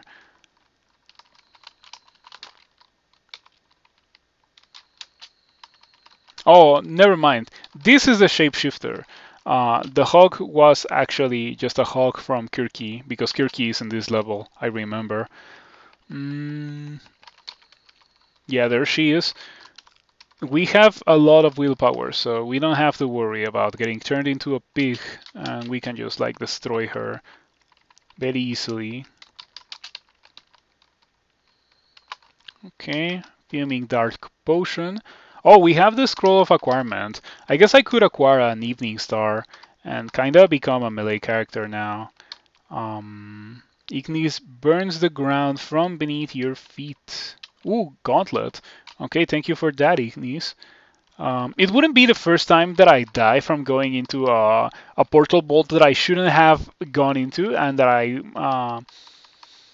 and that I only found because Ignis shafted me. It's kind of funny. Like it would actually be the second time that happens. First time was me playing a Jin and going into an ice cave. Oh yeah, I got yellow contamination. That was my bad. I don't have cancellation to remove contamination, so I'm gonna have to deal with it. Ouch. Okay, I would like to teleport away from this one. Okay, this is much more manageable. Okay, I don't need freeze. Yeah, most of the spells that Behemoth is going to offer me early on are not spells that I particularly care about. Distant. So I don't think it's this one because if it was this one, I think I would have heard nearby. So I think it's probably that one. Still, I'm gonna check the one that's closest to me because it's the one that's closest to me. It's gotta be a... Oh, it is a gauntlet. Okay. Alright, I'm very glad that I decided to do that. I'm gonna drop some things. Like I'm gonna drop that. I'm gonna drop the boomerangs and the poison darts and the troll letter and the mana regen and the ring of protection from fire because we cannot use that with Ignis Wrath. And I think I might read the acquirement. At least I'm gonna drop those for now. Cancellation, there it is. Nature of this place prevents you from teleporting, but you can blink. And that is all that I really need. Starburst at 22%, we're kind of getting there. And of course, once Behemoth's wizardry kicks in, we're gonna be able to cast it. Maybe I should start training translocations instead. Translocations and spellcasting. I think I'm gonna stop at like 11 or 12. Excuse me, that's the opposite of gaining piety. Okay, what do we have here? Heal wounds, Randart Amulet, Ring of Evasion, Blinking. Okay, Blinking is obviously the most valuable out of those things. If I can get the Blinking and also get like the Randart Ring or Randart Amulet, I think is what it was. Oh, I can.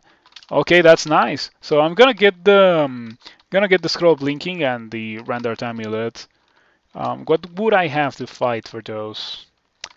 Okay, a couple of Bogarts. Those die very easily. On the other side, I would have to fight. Oh, I don't know what that is. Steam Dragon. Okay, whatever comes with a Steam Dragon is very easy. And at the bottom, we would have to fight 650. Okay, that's a scary.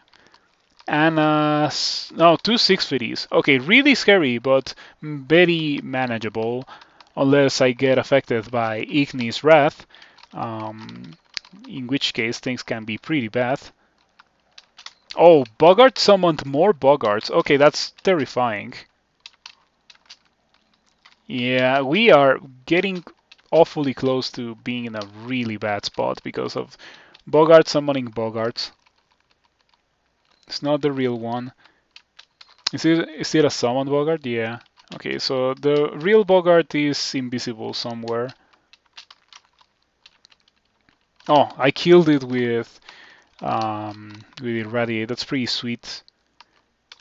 Okay, that could have gotten pretty bad. Fortunately, it didn't. A Raiju and 2 Steam Dragons. Okay, we can deal with that easily. Sticky Flame. Goodbye Raiju, and we can just poke down those guys. Okay, Ignis Wrath, some fire elementals. Fortunately, Radiate makes quick work of them.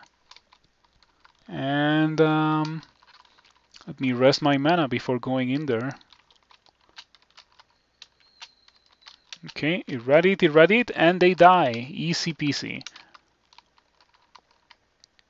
Mana regen, -4 strength, see invisible and stealth. I'll pick it up. I'll pick it up because it's slightly better than an Amulet of Mana Regen, but I still think I'm never gonna wear it. I just would like to have the option to wear that if I somehow want to. Silver Jabs. Okay, I don't have bad mutations, so it's fine, but they still deal more damage than regular jabs. Hmm. I have invisibility, and you don't see invisible. Yeah, you don't see invisible. That's like your greatest weakness. So what I'm going to do here is go here, wait like 3 turns. Oh, I waited a bit more than I should have. But anyway, we're gonna drink invisibility, and then we're gonna sticky flame, and irradiate, and irradiate, and irradiate, and then it's death.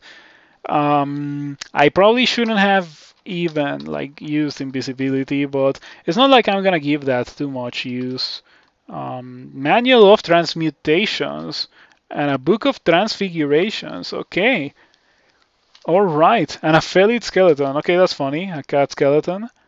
I guess I'm gonna pick up those jabs for a similar reason.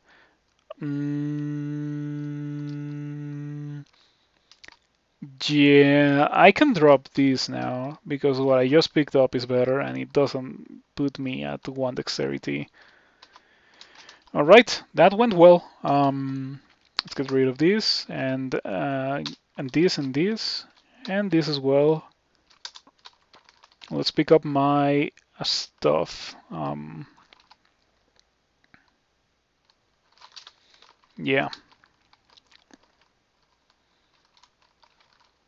Okay, I got shafted 1 floor. Maybe I should go upstairs. Inner Flame. Inner Flame is good. I wonder if I should learn it. It's probably a bit too late for that now because we're gonna start seeing things with actual willpower. So Inner Flame wouldn't really do anything. Yeah, it's probably the greatest weakness of that spell that it checks willpower. So as soon as you start seeing things with willpower, it stops doing anything at all. Okay.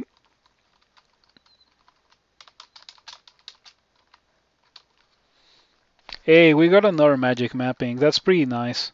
You can never have enough of those. They're pretty good things to have.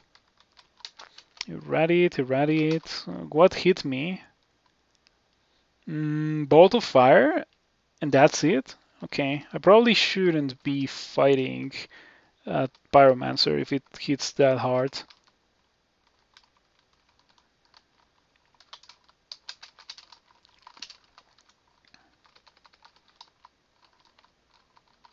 Okay, that's not a real fire elemental from Ignis Wrath. I probably should kill it anyway.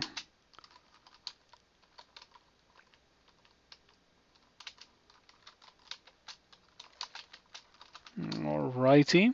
I wonder how many casts of Irradiate I'm gonna have by the time I'm done with this.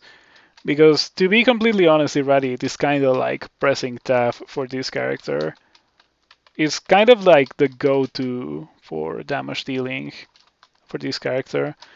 Ooh, Vorpal Morningstar. I wonder if that is better than what I currently have. It probably is. Because electrocution, or rather the whip will start to fall off. Nerf it. Again, it already got nerfed. It used to not check willpower, or not check armor class rather, so it was insane. And now it checks armor class, so it's slightly less insane, but still it is really, really powerful. In case you have never tried it, you should really consider it, because it's super good.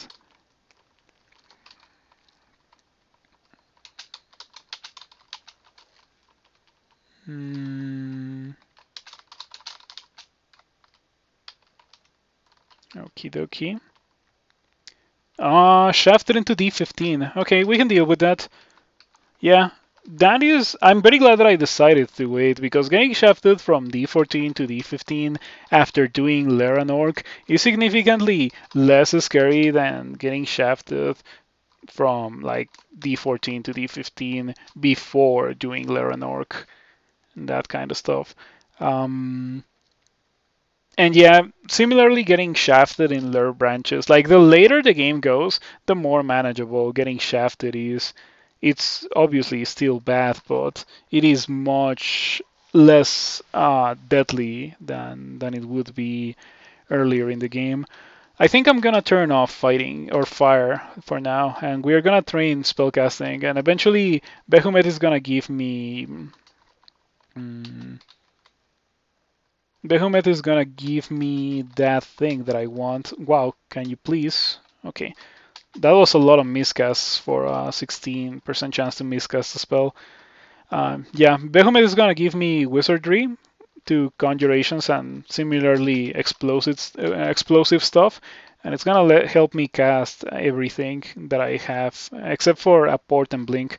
For those, I have to train a bit of translocations, and we are gonna do that right now, actually.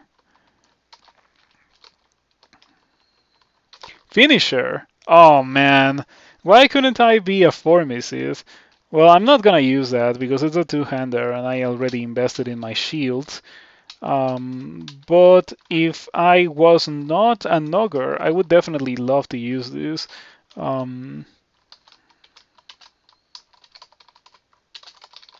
Yeah, it definitely is the favorite weapon of a Formicid because it is super cool, super rare.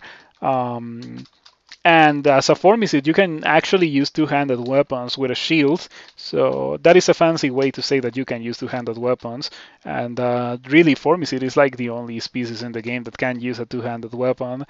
Yeah, we don't care about these fire elementals.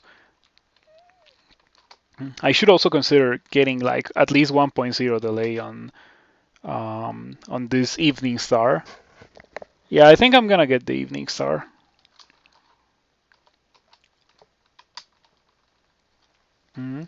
Bad Fustivalus, good Shadow Scales, Staff of Conjuration, and a lot of money. Okay, from those, I think the most alluring thing is the Staff of Conjuration, to be completely honest. Okay, plus, okay, look at that. I have 6 Scrolls of Enchant Weapon. Well, don't mind if I do. Right now, I have a +8 Evening Star. Of protection, so it doesn't really deal extra damage, but it does give me a fair amount of armor class whenever I melee with it, which is not particularly bad because my go-to is not melee, so having defense when I have to melee is not terrible. I definitely don't complain about having protection in this Evening Star, but I would prefer to have something else, obviously. Um,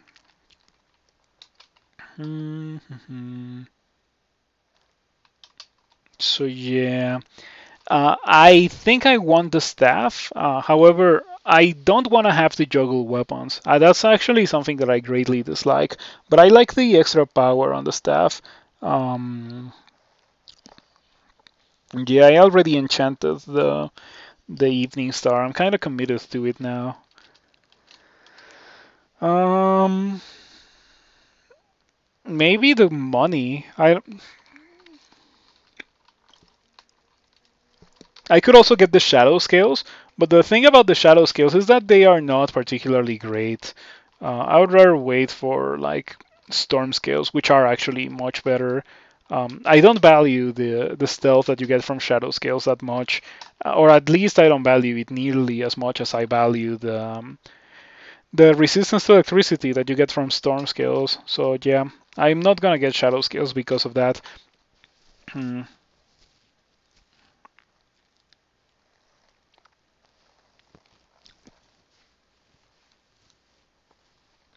On the other hand, and thinking about it, I could get the shadow scales, but I just don't have to enchant them.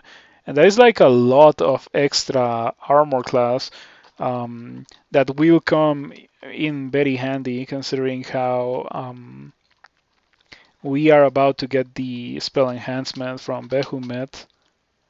Yeah, the next power that you get from Behemoth is Behemoth aids your destructive skills. Mm,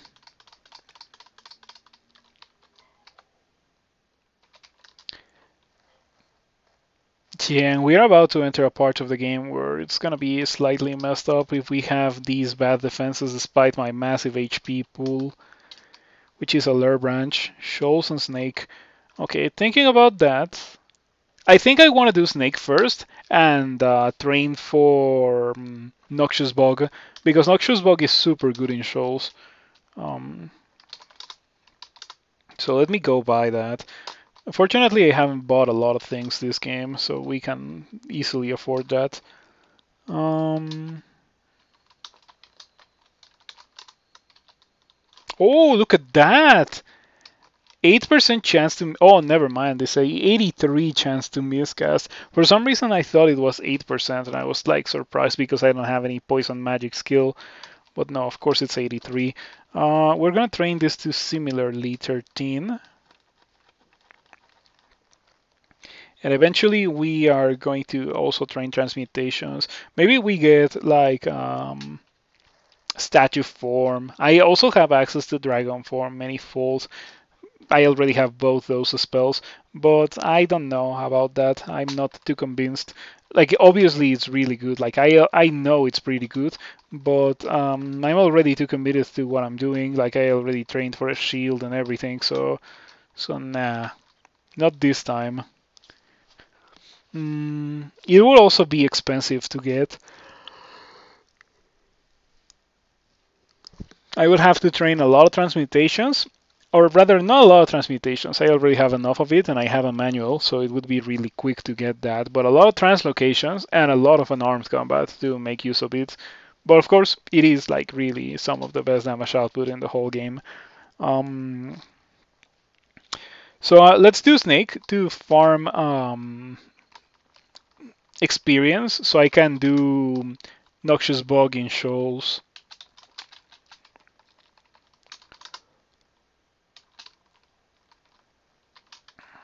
I saw some potions.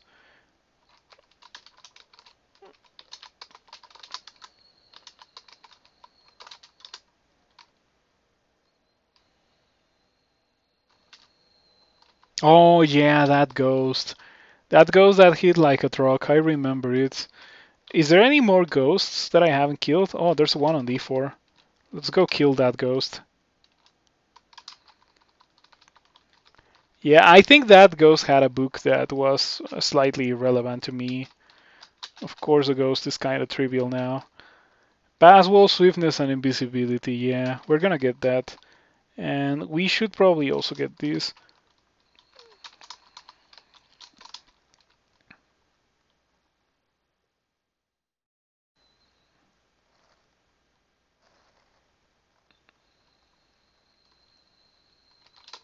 Okay, let's go do Snake. Now for real.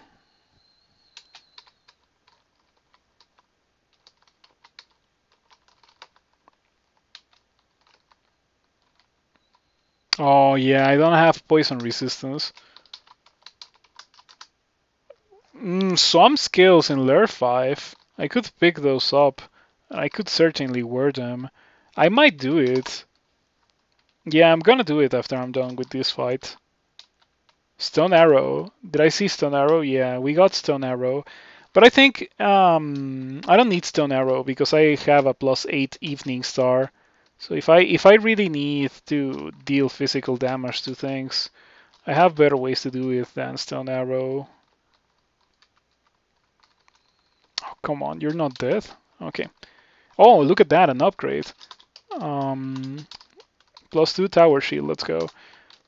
Let's go get those swamp skills. I guess there's also that ring, but it's a ring of ice. It will give me weakness to fire, so it's not very good.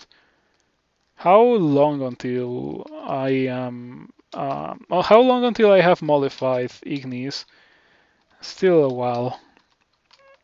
Yeah, we're not quite done yet.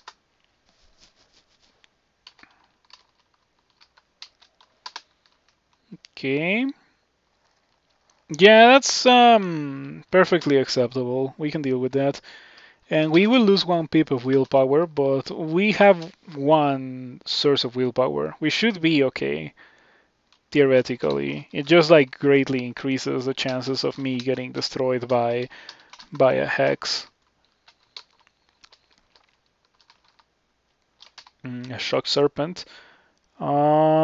This would be a good time to have evocations, but the thing is that this character doesn't really need evocations because it has spells.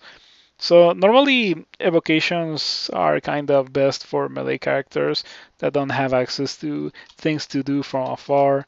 If you have access to those things, then evocations are not that good, as exemplified by this character. How do we deal with this Shock Serpent? Paralysis is gonna have 28% chance to succeed. Yep. So I guess the correct thing to do is to wait for it to get to me and then just like do that.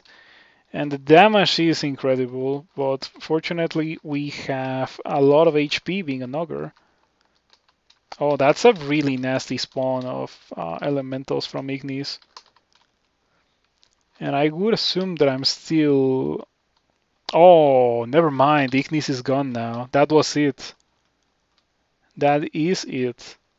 Ignis with one final cry of rage burns out of existence. Okay, that's cool.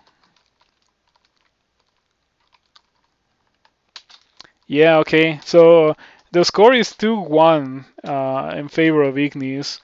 2 times I've died to Ignis Wrath in one way or another, and 1 time I've killed Ignis. Pretty good. It's just a matter of delaying it, truly. If you abandon as soon as you get as soon as you don't have any piety anymore, things will be rough for you. But you can go by without having a god for a while. Yeah, it's not that big of a deal. Okay, we're gonna do Irradiate. I wonder how much of the success to this character can be attributed to having early Irradiate. I think a lot, personally. Irradiate is just on another level. It's another tier of spell. Like, I don't think anything really compares to Irradiate in terms of how cheap it is to get and how powerful it is. It's gotta be like the demon whip of the spell world. Maybe the Wyrmbane of the spell world is more precise. Fortunately, Irradiate is more common than Wyrmbane. Okay, let's see what we get. Haste, finally. That's a kind of an important thing to know about. Okay.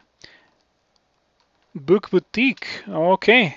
Fingers crossed for Toxic Radiance, which would pretty much immediately allow me to go into shoals. No Toxic Radiance. Well, let's see what these have. Nothing. Nothing. Nothing for me. Meth. But I don't care too much about it. Ramparts is a pretty good spell. And yeah, still nothing. Okay. Izul is exactly what I didn't want to see, by the way. Since we got rid of um, since we got rid of our second source of willpower, let's see how much of a chance Izul has to put me to sleep. It seems to be 16%. It doesn't appear on the tiles window, but you can see it in the console window. There it is, 16%.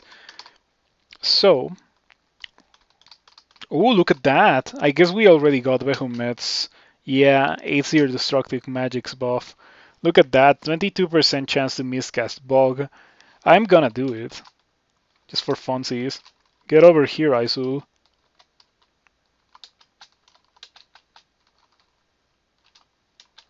And yeah, like Noxious Bog is on another level. Like, it's also incredibly strong of a spell. Much less versatile than... yeah, this. Okay, I'm gonna get the Shadow Scales, but not yet. Yeah, Noxious Bog is incredibly strong, but not very versatile. You know, it's kind of that generation of spells, the positional magic spells, that they are all like not particularly great in terms of versatility. And wow, that Salamander Tyrant just destroyed me. I should probably not have no fire resistance. Should probably get rid of that, or I should probably put on some fire resistance now. The thing is that I don't want to do it while I'm being chased by everyone. Okay, took 2 teleports, but we are safe now. Alrighty.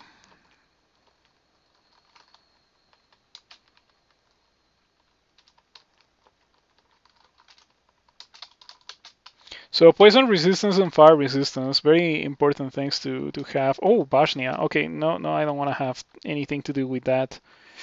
Oh, I'm getting destroyed by these guys.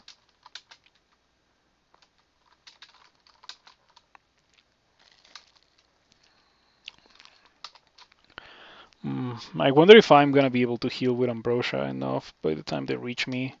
I'm gonna add in a heal wounds. Yeah, this seems fine. Now I think I can fight.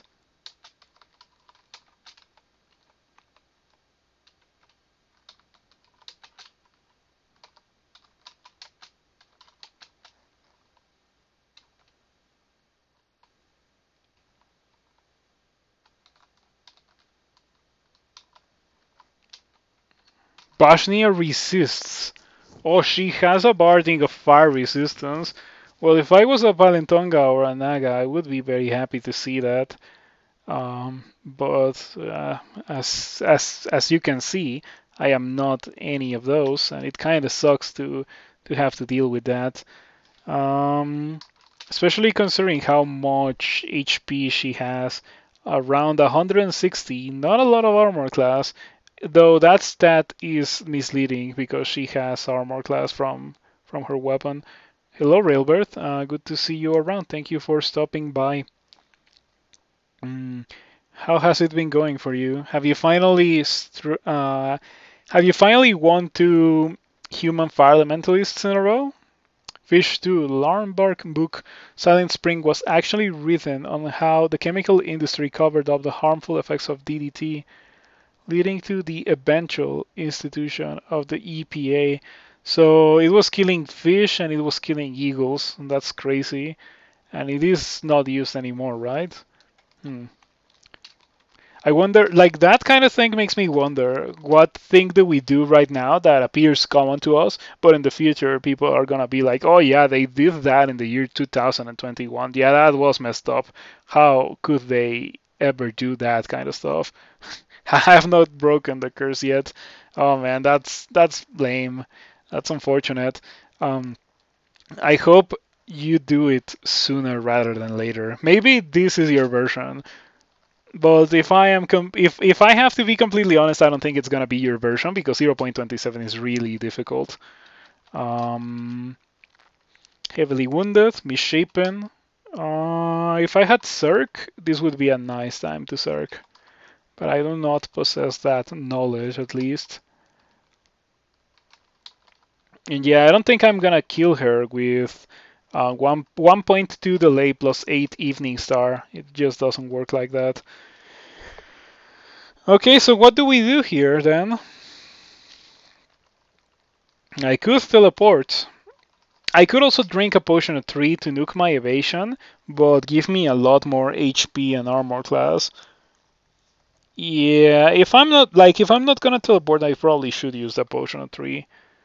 I could also use a potion of mana because I'm low on mana and just like cast Starburst.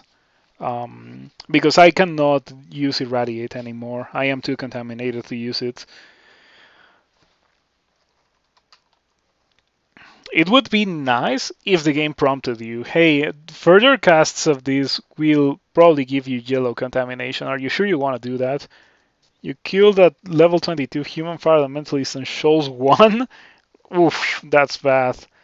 Yeah, Shoals 1 is messed, or Shoals in general is pretty messed up. It's just a place that I would prefer not to go into, or to delay it as much as possible unless I have the tools to do it easily. In the case of my current character, I have Shoals and I have a spell that destroys Shoals in the form of Noxious Bug. So I am actually looking forward to it, and I only did Snake for experience to actually be able to consistently cast Noxious Bug. I also have Ignite Poison, so Fishes and Merfolk only have to spend like 2 turns in the bog, and then I can just press the Ignite Poison button, and then they explode. But yeah, Bashnia. How are we going to get rid of Bashnia today? I'm gonna try to poke her. It's not working. Okay. Maybe the correct thing to do is to teleport. Oh man, I thought I was gonna be able to kill her, but it doesn't seem to be the case.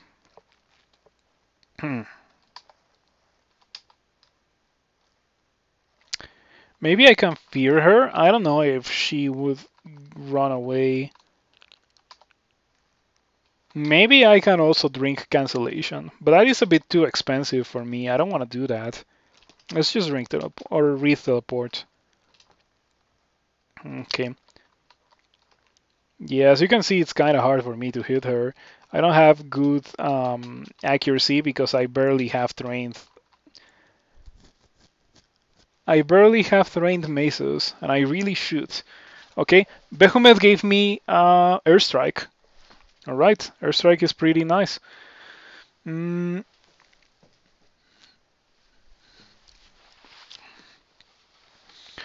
do I want the Airstrike, however? I'm leaning towards no. I don't think I want Airstrike with this character. Bashne is back at full HP. That is insane. And I am not at full HP because I got shot once for 33 damage.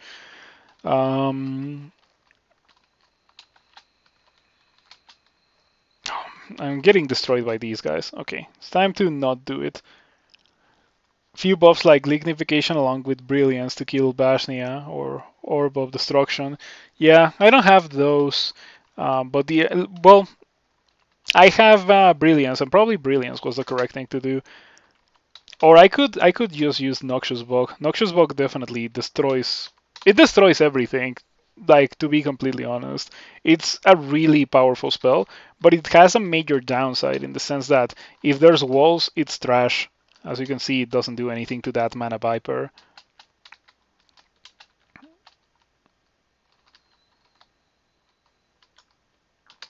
I don't have enough mana for that. That kind of sucks.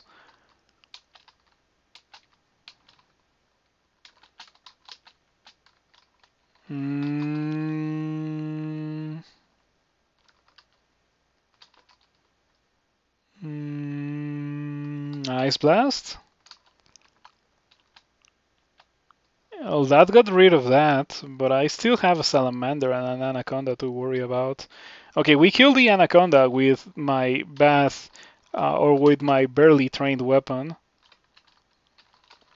Hey, I like how it doesn't let you dig through the edge of the level anymore. That's nice. Yeah, it used to just waste your charge and be like, oh, too bad. You shouldn't have done that. Which was, in my opinion, quite unfair. But fortunately, it doesn't do it anymore. So yeah, I only just realized that I am aggravating the entire world with my usage of Wand of Ice Blast. It makes a lot of noise. So yeah, this is not what I would consider a good situation.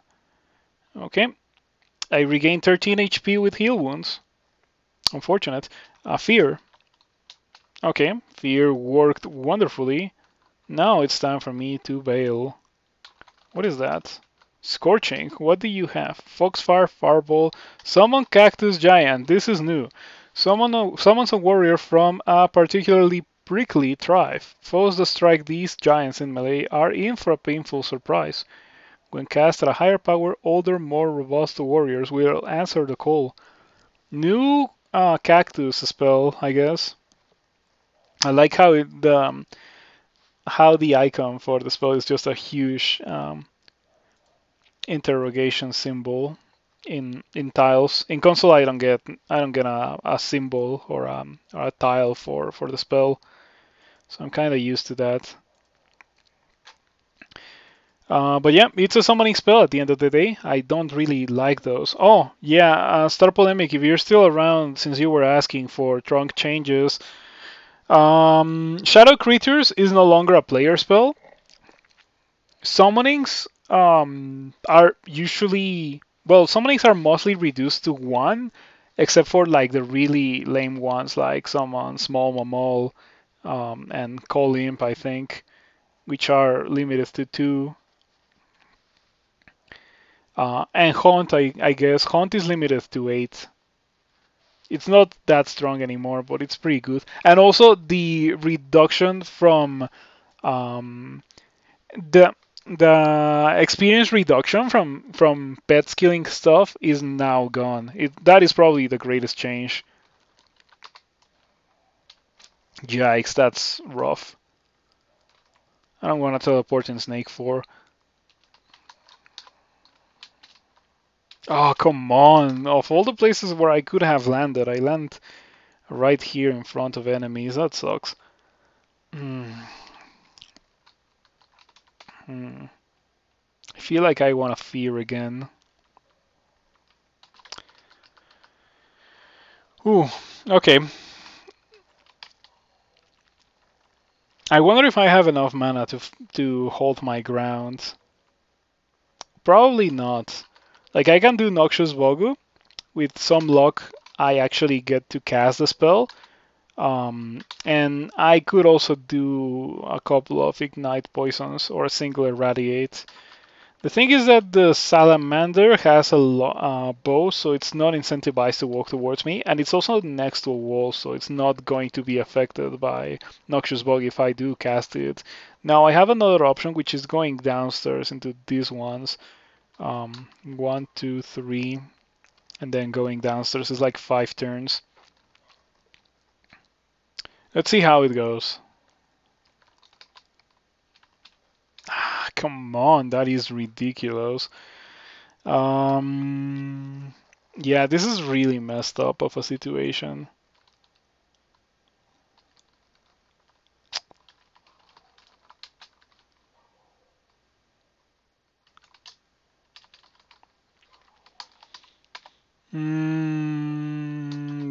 This is really bad. Oh, this it just keeps getting worse. Like, how do you explain this? Oh man, I just want a set of downstairs that doesn't have any enemies so I can heal to full HP. I have blinking. I'm gonna have to start burning through them. Yeah, it's blinking time. Can you kill me if I blink to the tile where I want to be in? Venom Bolt for 36. Nah, you can't. If I blink here, not only you can't kill me, you can't even see me, but I have to be lucky that this does not connect to a part of the level where there's more monsters. Let's see how that goes. Okay, there's nothing. I might even be able to survive here. Yeah, this seems pretty good now. I'm thinking drink 3 and then Ambrosia. Maybe Ambrosia then 3, so I can regen more HP before 3 form. If I had heal wounds, I would also drink heal wounds.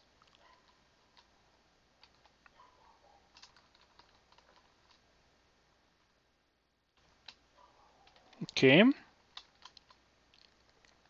One shot, and I am in a significantly better position now because look at my HP. Even though it's still less than half, because I am in 3 form, it's over 100 HP, so it's actually like crazy good. Oh, that was I was I was rejoicing in victory too soon because Shock Serpent. Yeah, Shock Serpent.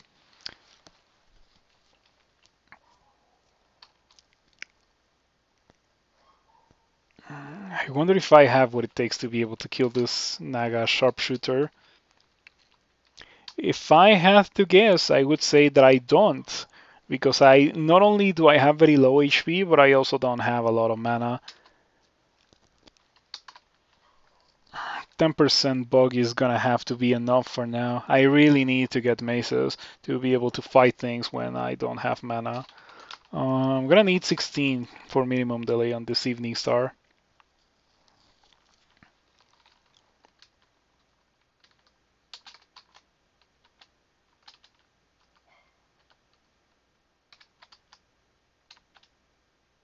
You are contaminated with residual magic. Well, we're gonna have to be contaminated. Okay, we are no longer contaminated. I guess I got lucky, didn't get malmutated. Oh, come on, another one. Okay. Maybe we kill it? Okay, Black Mamba is a joke. Naga is also a joke. Ooh, that was a close call. I had to use one blinking and a bunch of other consumables, but that is irrelevant. Yeah, and by the way, you may also not know about this, but there has been, oh, the changes haven't been pushed yet. Or maybe they were pushed, but they haven't been, like, this hasn't been updated or something. I don't think this should be manually updated. But anyway, mm,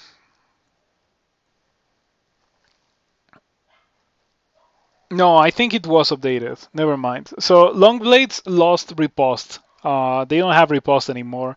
And instead of that, they have more base damage.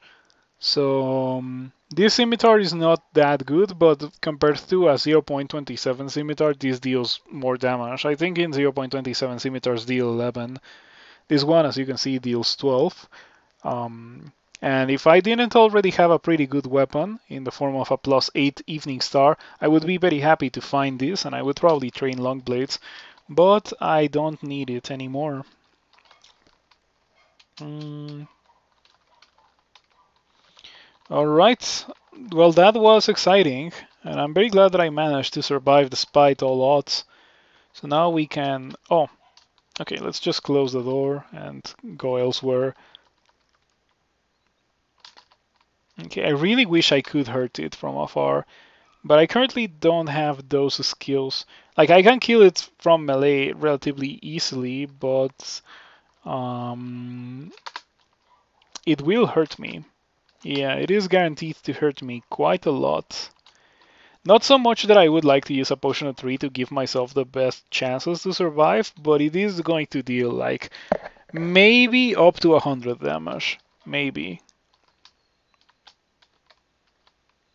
Or maybe it doesn't. Like, the damage from those things is so shaky. Like, it's so inconsistent how much damage they're gonna deal to you. You never really know.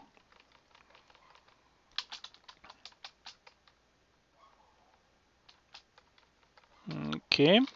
4 pips of piety with Behemoth increases range of my destructive magic. Imagine radius to Irradiate. That would be so good. Okay, it's gonna encircle allies, yeah. But I happen to have Irradiate, so it's not awful. It is annoying, for sure. Quite annoying, actually, but not like game breaking or anything. Okay, please die. Naga Warrior Strong is the opposite of what I want to see right now. So let's go back to the kill hole and fight things one at a time.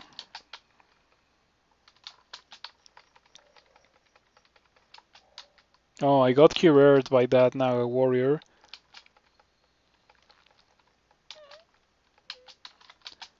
Nagas with Hero are super scary. That's a change from 0.27. I really should make that video of like the most impactful changes of 0.27.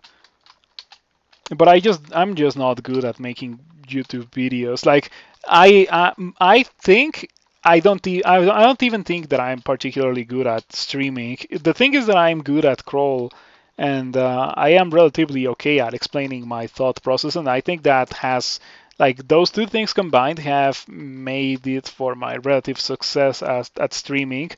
It's certainly not like I'm the next ninja or something, but I am not sitting here streaming for 0 viewers, you know? Um, and when it comes to YouTube, like I think you have to do a lot of things that I don't do for streaming. Like you have to do so much more than just explain your thought process. You have to make it attractive for people. And YouTube is such a competitive platform already that I just don't want to do it. Funny thing, I was watching a streamer earlier today. A streamer who does fighting game content, like a pretty big fighting game content creator. Mm, and he was recommending people to diversify if the viewers were streamers. Like if you do YouTube or so, like don't marry to a single platform is what he was saying. And I guess I kind of am doing that, but I'm not doing it in a way where I don't know. Like for example, when it comes to my YouTube videos, like I personally wouldn't watch a 6-hour YouTube video of myself I would watch a stream of myself, maybe for 6 hours, but I don't know if I would watch a YouTube video of myself for 6 hours. Um, but it's funny because I've watched like similarly long YouTube videos, but from other people, just not from myself. Um, this is a bit of a messed up situation. What happened there? You're suddenly yanked towards some nearby monsters. Okay, teleport trap. Well, it is what it is. Let's read teleports. Okay, I got hit like a truck. Let's read blinking because at this point it's too late for anything else. Oof, that's lame. Okay, I got teleported into a position that could be pretty bad, but fortunately I already killed everything, so it's pretty safe. Okay, that was pretty lame. Your last 5-rune win, you ran into 9 Pandemonium Lords on the Orb run. You only killed 6 of them. Alright, it's reasonable. I wonder if you were like putting into practice what I normally do when I encounter Pandemonium Lords in the Orb run. First thing is that I check whether or what they have, what they can do. And if I deem them to be not dangerous, then I can try to kill them. But if they have like Torment, Damnation, Summon Eyeballs, level 9 spells, that kind of stuff, I just like bail because at that point of the game it's really not worth it to try to kill that. Especially considering how you don't even have to. You're on your way up, you're not on your way down. If you leave it alone, you're never gonna see it again. So yeah, I mean, whenever you're doing your orb runs, consider following that advice. And you will find yourself dying less in orb runs if you die a lot in them for some reason.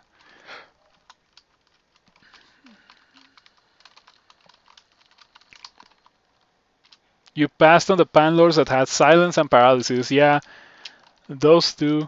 Also, sorry for that. Also Panlords with distortion melee and that kind of stuff. Or clouds of chaos or negative energy. You know, there's a lot of things that Pandemonium Lords that would make me immediately bail on them. Okay, I'm gonna need you to get over here. These guys are spanking me. Okay, irradiate time. Whenever melee fails, just irradiate.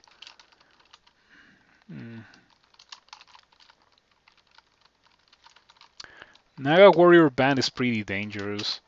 Especially now that Naga Warriors have Might Other. That's not a new thing to Trunk, it was in 0.27. You have to run away from one Panlord that turned you into a mushroom, and then you have to use two blink scrolls to escape. Can you blink in mushroom form? Just out of curiosity.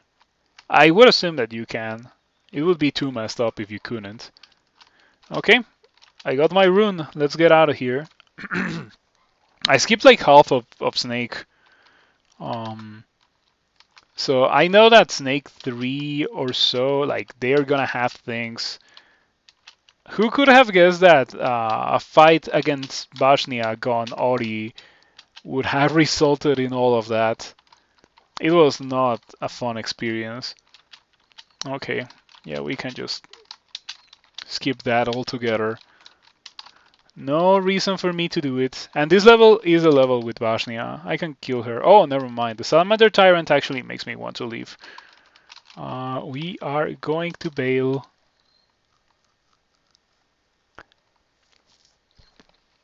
And Blink with Scroll. Yeah, you can't cast the spells in mushroom form, can you? I'm pretty sure you can't. It's like paralysis, except you can move. Except sometimes you can't. So yeah, I don't want to have anything with you, Mr. Salamander Tyrant. He's gonna bail and go do shoals.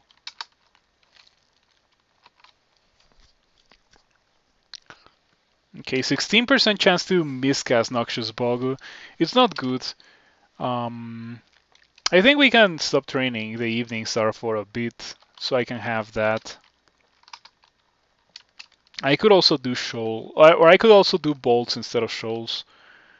I can tank it. I am an ogre.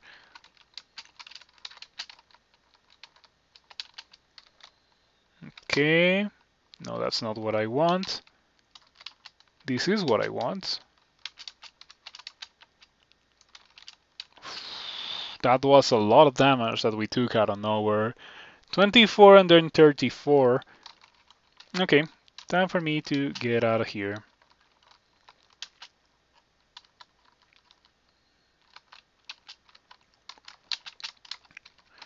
Okie dokie.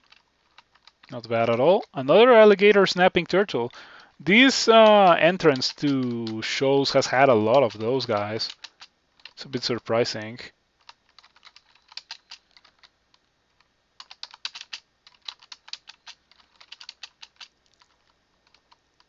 Okay. So in case you have never used Noxious Bogle, it's such a strong spell in shows. It makes me a bit angry because it's really good or useless. Like in the sense that it's actually like not even worth casting at all. Um, but when it's good, it's really good. Yeah. For example, let's try to cast it in this position. Oh, I don't even have the mana. Wait, let's wait a second. Yeah, if I try to cast it here, as you can see, it doesn't hit the walls, or like tiles that are next to walls are not gonna be affected. So if a monster is next to a wall, it just doesn't get hurt by it.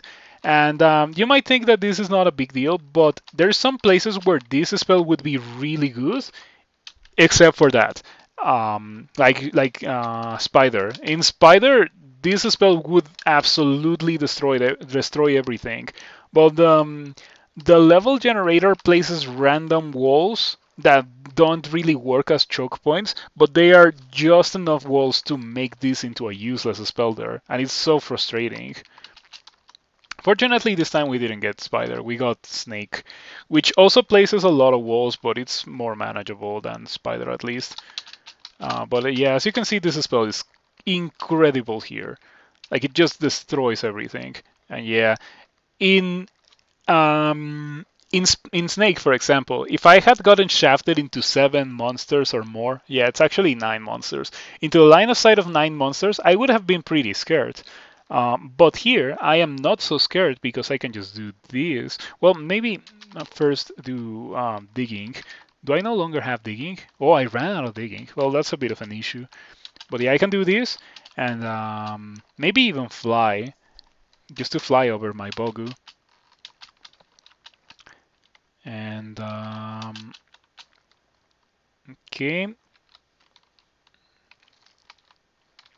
cast it again. Doesn't last very long because I don't have that much spell power, but it deals so much damage while it lasts that it doesn't even matter. I got magma. Do I want magma? Well, it certainly fits the bill for a spell that lets me deal damage from afar. Maybe I do want magma. I will have to train Earth Magic. I am likely to train Earth Magic regardless. I don't have it yet, but when I get statue form, I might get it because I already have a lot of transmutations. I only need Earth Magic. So yeah, sure, let's get Vault of Magma. Oh, I can't memorize it.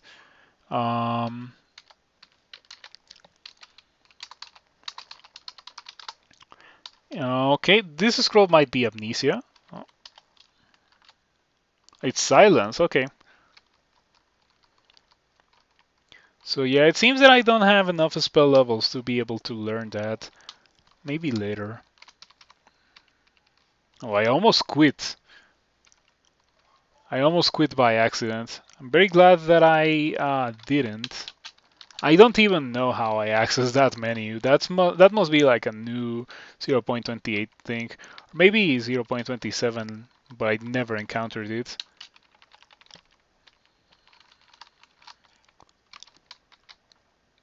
Okay. When it comes to these manticores, like I don't have any good spells to deal with them other than Daff. Daff, fortunately, happens to be pretty good against them. So it's not that big of a deal that I don't have anything to deal with them until they are next to me. But when they're next to me, like I can just irradiate and they die. Okay, that's unfortunate. What was the chance of that happening? 21%. Okay, fair enough. Oh, I got pulled into a noxious bogu. That's going to deal damage to me unless I fly. So I'm gonna fly. I think I'm just gonna make a run for that merfolk avatar. Yeah. Okay, Dream Sheep. That is not what I wanted because of that. Even a lowly merfolk can deal incredible damage if it attacks you when you're asleep. Any monster that attacks you while you're asleep will deal extra damage to you. It's quite messed up. It's a good debuff against the player. Like it really adds um, a lot of random bursts of damage. Okay, it's a Javelineer. I am not going to be able to block whatever it does. Ouch. Okay, you know what? I'm gonna read Fear. And then I'm gonna walk away from you.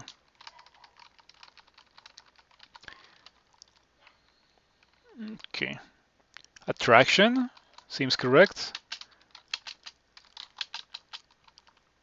Yeah. Fog could have been an option, but the thing is that I was like kind of low on HP. So I decided to go for Fear so I could run away. And I could do less danger or like more important, like how could I put it? Like I could do more reliable things if the fear was to fail. Um, and if I had done fog, I guess it could have been a similar result.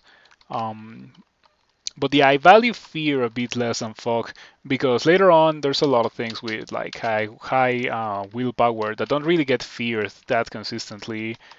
And fog pretty much always works if you use it properly. Using it in the open is also not that reliable.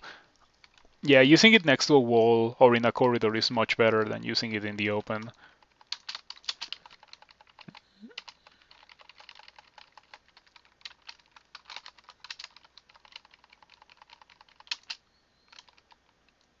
Okay, I wonder if I can kill all of these guys with Noxious Bog. Yeah, as you can, this is a perfect example of why this spell is not that awesome. Like, it's really good, but I just cast it in this room that looks like a pretty open room, and because of the layout of the walls, like it only made a cross of Noxious Bog, which is going to be enough to kill everything. But yeah, it could be so much better. Ouch. 38 damage out of nowhere. Yeah, maybe it's time for me to get the shadow scales.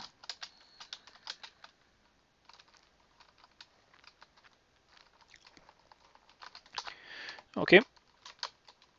Shadow scales. 17 armor class. That prevents me from casting Bug and Starburst. I really want to cast Bug.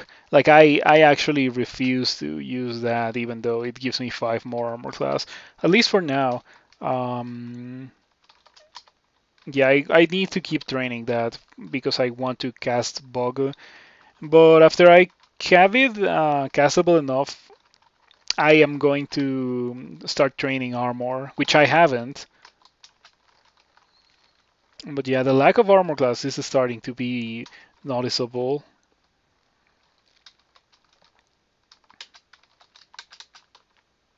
It didn't die from that. Okay, that's crazy.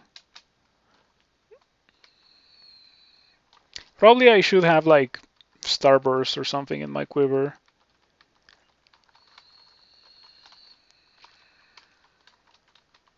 Mm, your last win, your character had Fairy Dragon scales. Okay, those are pretty good Fairy scales. I wish I got Fairy scales that were that good. Normally I get trash when it comes to Fairy scales. I think I remember once I got good fairy skills, but that's like once. One out of how many thousands of games after 10 years. I got health. Okay, let's try to kill these guys before trying to get out of here. Yeah, I don't care about that. Okay, that was a bit crazy. The damage got a bit out of control there. Like, I was definitely not under control in that situation. But I guess it is what it is because I was immediately surrounded and there were a lot of monsters. And I got immediately netted and I was surrounded. That's what I wanted to say. All right, let's see. 30 damage. Well, 7 damage, 30 damage, then 20, 13, then 12, and then 36. Okay, yeah, it was a lot of damage. And other characters would have died from that, but thankfully I am an Ogre with a lot of HP. Noxious Bug, Ignite Poison. That just got rid of that Javelineer over there. Wow, that guy got destroyed.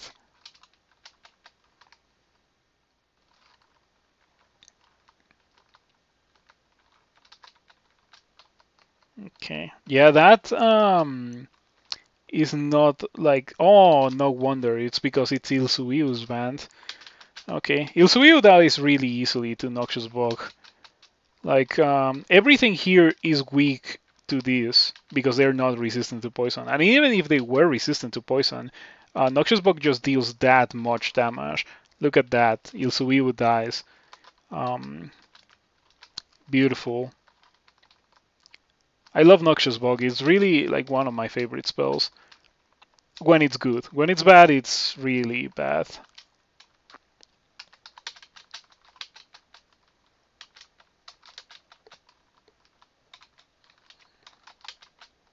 Okay. Let me rest that off and let's continue.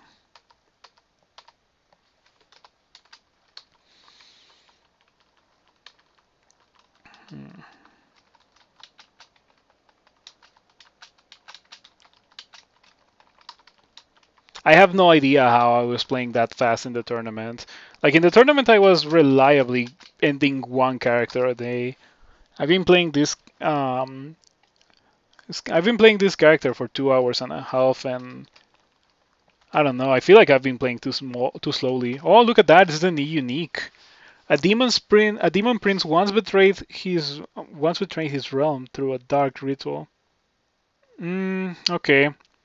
A demon prince once betrayed his realm to a dark ritual to Lugonu, becoming the twisted mass of corruption known as Mliogotl was his reward. Seeing such a powerful acolyte of Lugonu within the mortal plane is a rare sight indeed, and one should fear the denizens and horrors of the abyss that are never far behind. Okay, immune to poison, obviously. Hits for 20 damage and tramples for 25. Might cause fear and corrupt. Okay, that's new. Causes fear. Oh, never mind. That's not what I want. Unleashes abyssal energies in the immediate vicinity. This changes the appearance of the affected area and temporarily summons creatures from the abyss. So it's pretty much player corrupt. And this guy is pretty much like a trashing horror, it seems. Well, he's not that fast, but he has a ton of HP. 140, that is quite a lot.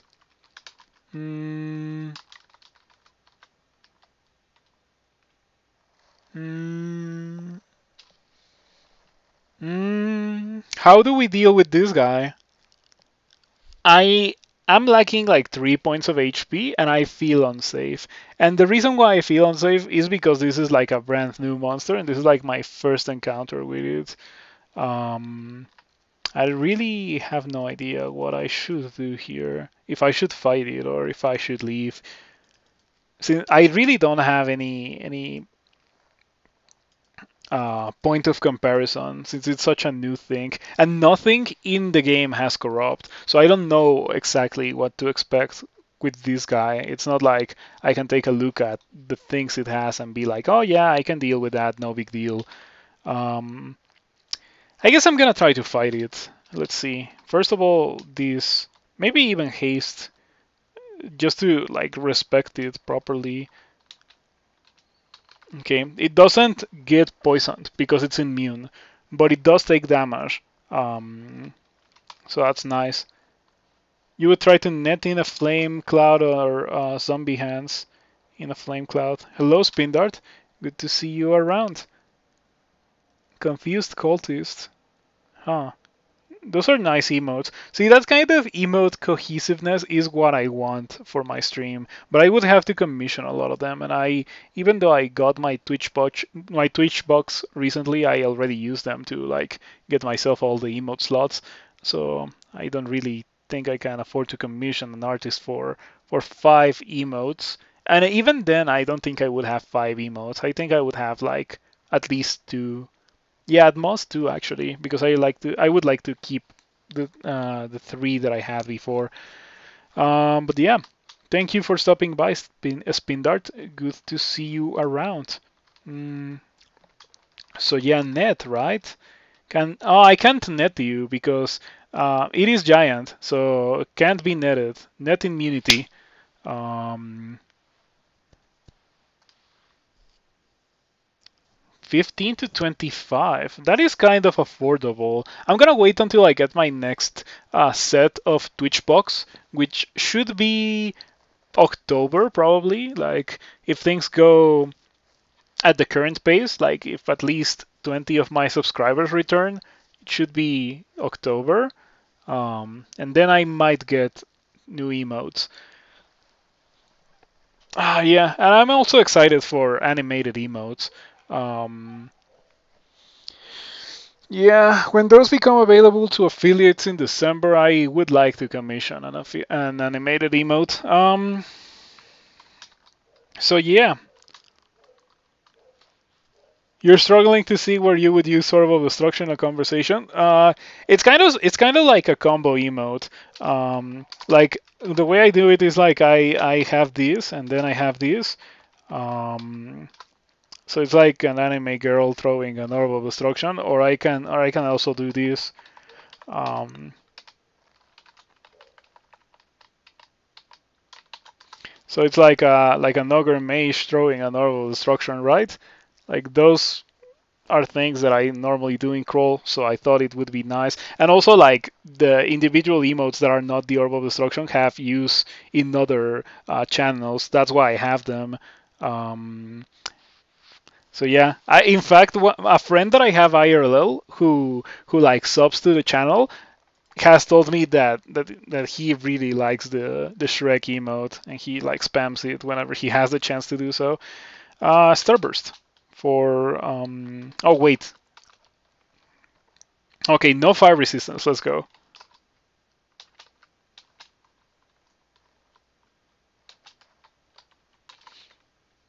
Moderately damaged. Okay, you know what I should do? I should use brilliance. Yeah, if I'm going to respect Mleoglotl, Mleoglotl. Okay, I'm gonna get used to it. Mleoglotl. Yeah, if I'm going to respect Mleoglotl, I might as well go the whole way. Yeah, strong. I still haven't gotten hit though. Um, churns violently. Okay, that's a pretty nice line of text. Not a lot of things churn violently in this game. You destroy Mleoglotl.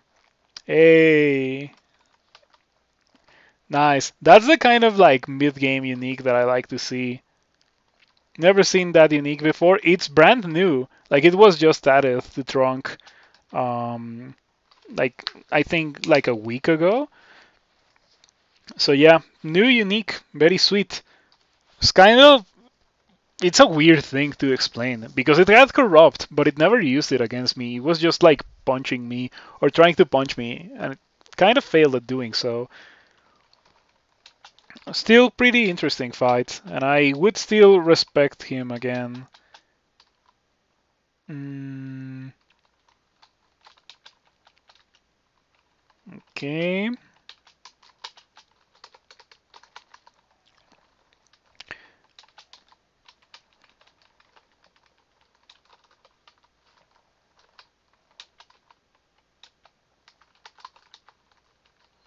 My willpower is stripped away. That's not very nice to see. I would even go as far as to say that is somewhat dangerous. Let's hope that I do not encounter any hexers. Okay, we are fine.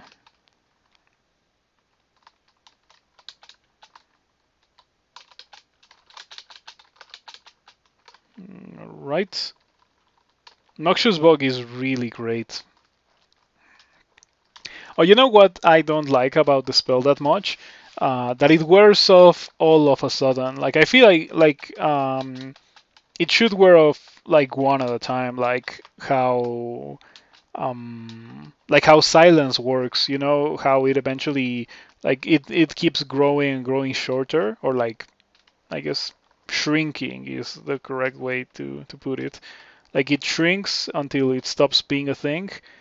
Maybe Noxious Bug should also be like that. I don't think it would even be significantly buffed if that was the case. I don't know if I want to get malmutated. I don't even have potions of mutation identified. Yeah, is it worth getting contaminated like that?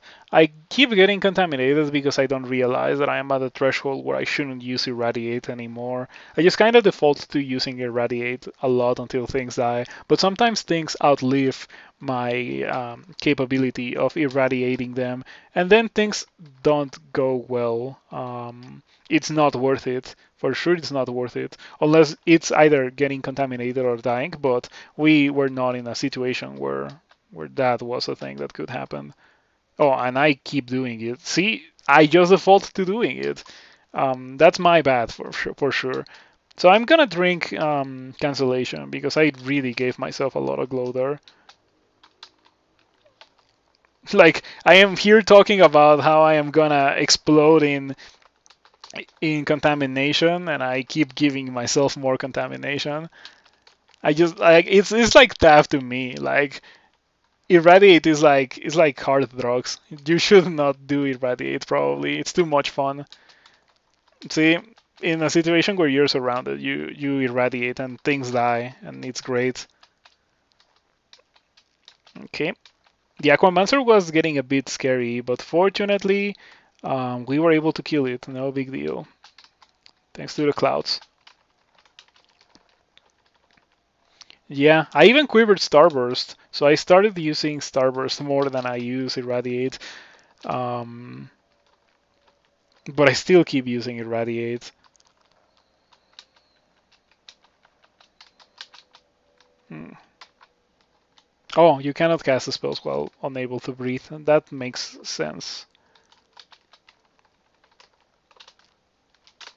Okay, I think that's enough for now.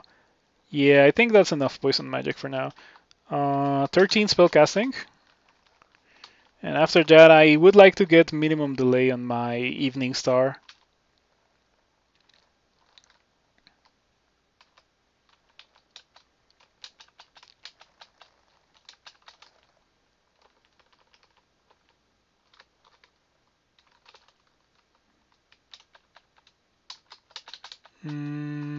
Okay. I have to say that this has been the best Cinder Acolyte that I have played ever. This is quite probably going to turn into a win. I would be quite surprised if I managed to kill this character. I say as I kill this character.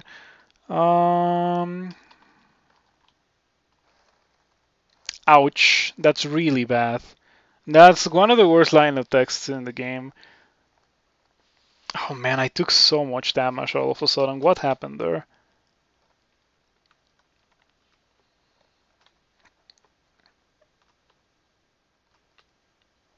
Yeah, what happened there?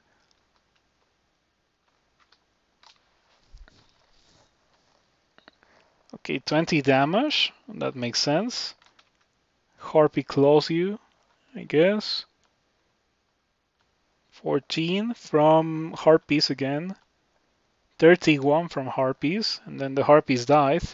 But I think it was already too late. You miscast the Starburst. 3 damage, 10 damage, 4 damage, 6 damage, and then 5. It was like teeny tiny amounts of damage until I got hit for 35, and then it was like, oh no, I'm dying. Okay, and then we go back to where we are right now. Well, I guess we have to blink. Do we have to blink?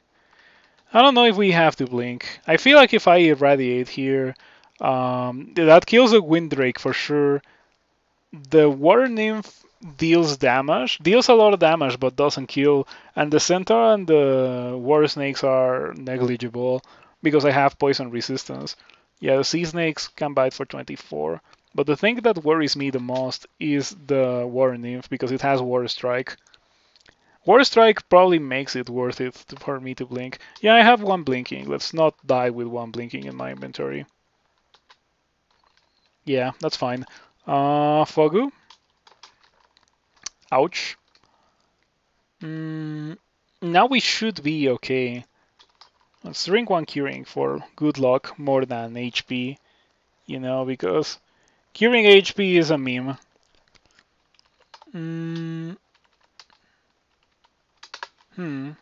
Well, I have low mana, low HP, no ambrosia, no heal wounds. I have a potion of mana. I guess I can use that. Do I have invisibility? I don't. I guess I could haste, but is it worth it to haste in the current situation? Probably not. This is indeed a very tricky situation. And the worst part is that it's at the end of Shoals. We got the house ascending, and I'm in front of a house. So if I make a large amount of noise, I am probably going to die. And yeah, this is rough.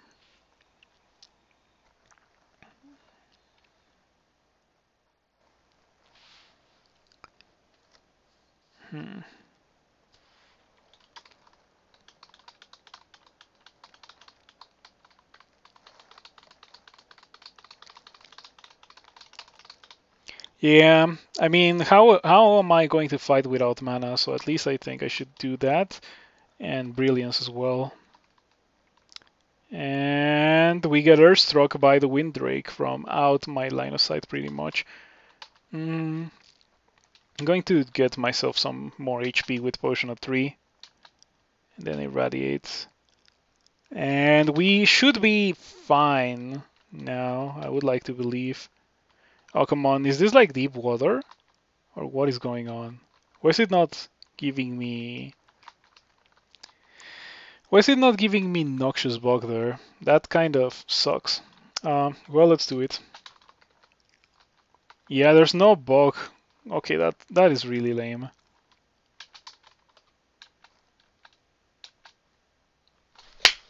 Okay, War Nymph. This is actually like the most dangerous thing here, the War Nymph, because it can deal serious damage. This is a very uncomfortable situation. I guess I'm gonna drink another curing for the HP. Can hit you for 51, so potential one-shot from this range. Yep. That it can certainly do. I guess Irradiate, or Starburst rather. You're too injured to fight recklessly. Okay, goodbye Centaur. One more. You're contaminated, you're less contaminated. Okay, we should be fine now, theoretically.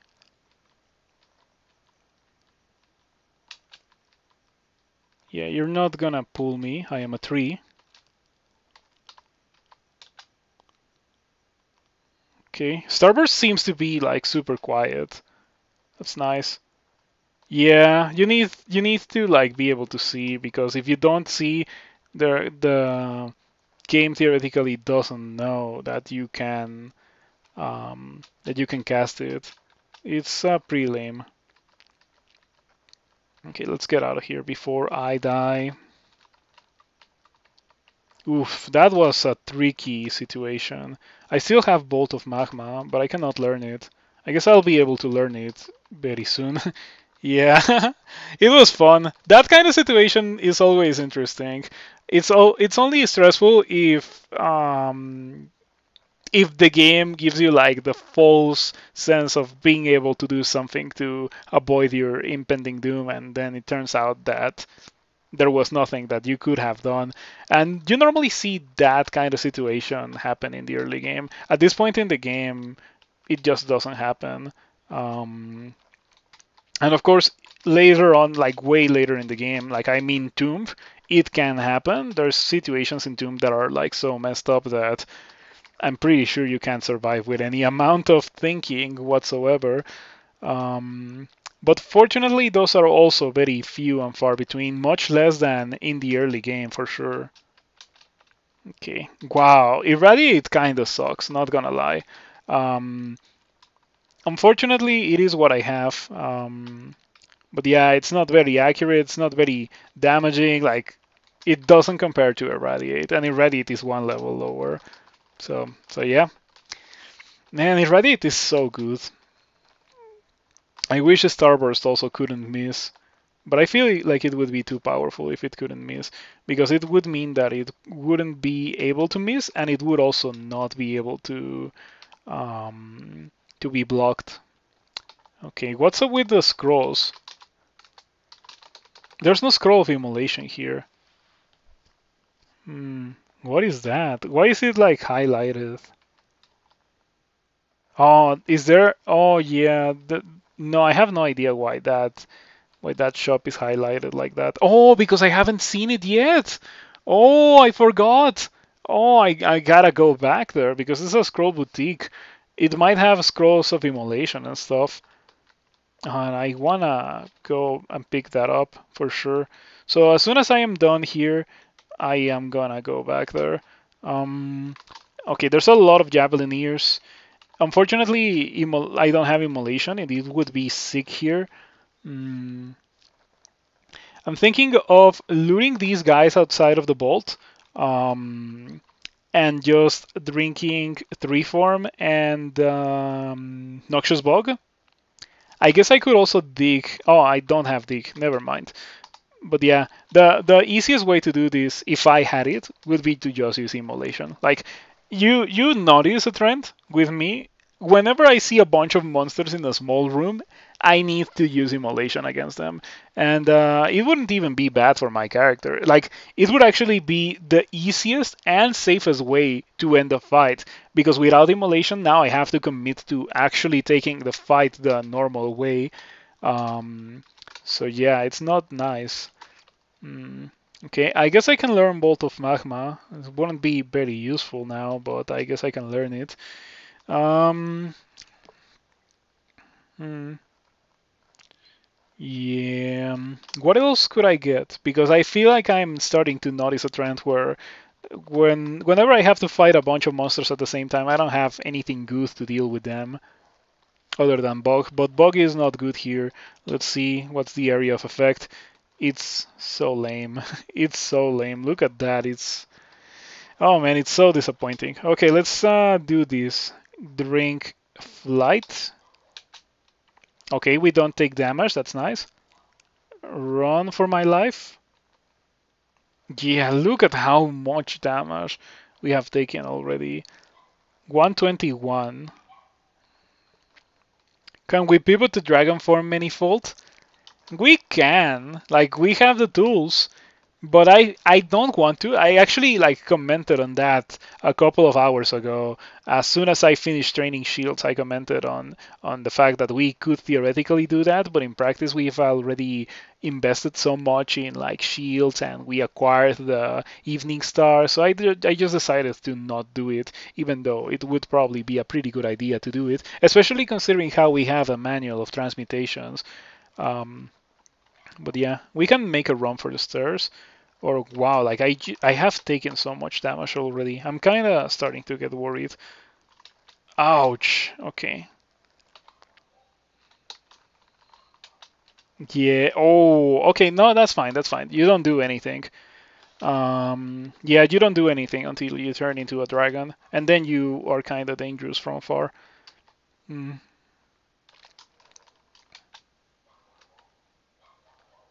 Okay, we should be safe. And let's go get that um, scroll shop.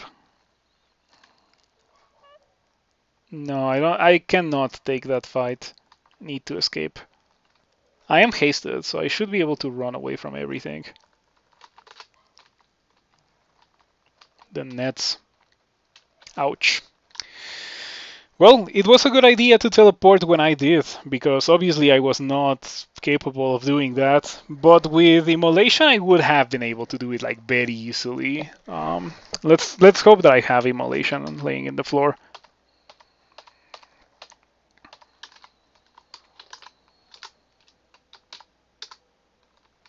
I have never seen the highlighted shop before, but it is obviously because I have not visited the shop. Okay, I'm gonna buy that. And this, and this, and this, and this. And immolation finally, yeah. And this. And this. And maybe even these. And this as well. Because why not? Okay. Alrighty. Amnesia finally. So we can forget about something. What should we forget about? I don't know. Yeah, I think for now I don't want to forget about anything. Like obviously there's the spells that I don't want to have anymore, like Foxfire, but I also don't feel like it's worth it to spend my only scroll of Amnesia using that. Nice save. Yeah, it was a pretty close call. Shows had a lot of those for me. I guess it's kind of what happens when you have 12 armor class. And remember this thing from D6 that I had to escape from? It's still dangerous.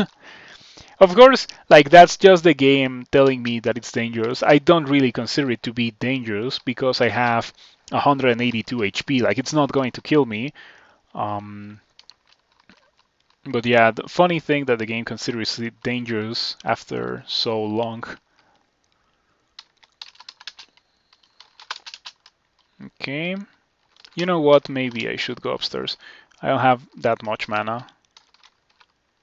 Oh, I typoed into doing Ignite Poison. I didn't want to do that.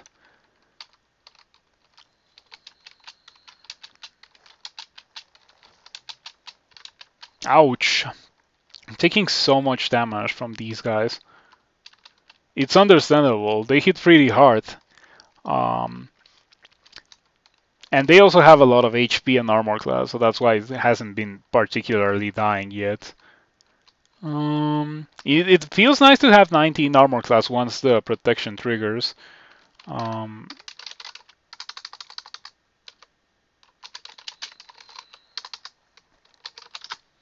I don't have anything. What emote is that? That's weird. Is that a global emote? I've never seen anyone use that emote before. That's crazy. I feel like no one really uses global emotes, except for a couple select global emotes that are really good. Ooh, Rendered Cloak.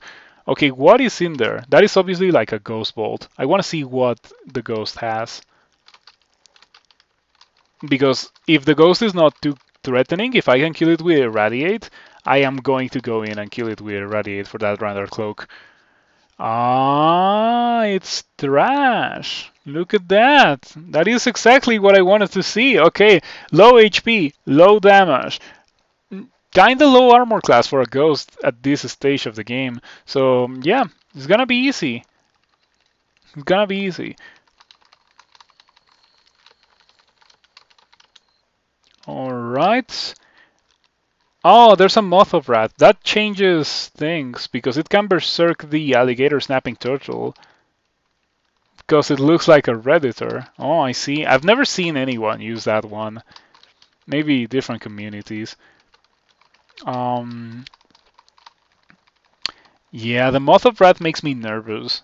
Especially the fact that I don't have anything to immediately kill the Moth of Wrath. I guess we're gonna learn Magma, and we're gonna try to shoot down the Moth of Wrath unless it's within melee range when I go in. Here's what I'm worried about. I go in and the Moth of Wrath immediately berserks the alligator snapping turtle, which proceeds to jump at me and hit me for 75.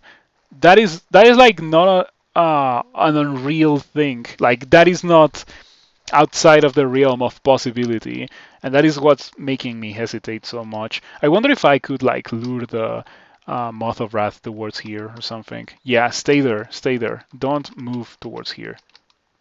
Okay, this is great. We can do this now. Okay, that is exactly what I wanted to see. We can deal with 3 Berserk. What? This is... Why can it do that? Like, dude, why can you do that? 3 monsters in 1 action. Come on. Okay, I didn't explode. That is really nice. And I killed the Moth of Wrath. So what I'm going to do now is re-teleport and get out of here before these Berserkers kill me. Yeah, Berserk Harpies are pretty scary. I guess I could have just killed them. But now I'm teleporting, so I'm just gonna commit to a teleport. Okay. And now, like, it's gonna be significantly easier for me to do that. And I'm gonna be able to get my Randar Cloak, which I still don't know what it is.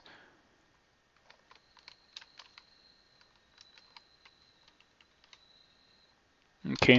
You see these random walls? Like, they don't part. It's like a spider layout in the sense that there's walls and they don't really get you any corridors or choke points that you can really use, but they are there to kind of annoy you. This is what they do to Noxious Bog. Like, it looks pretty open, right? But with Noxious Bog, like, I try to cast it and there's literally no tiles where it would be placed. It really is like so lame, and Spider is entirely this. It's so bad. Surprised you tried to try it for the portal.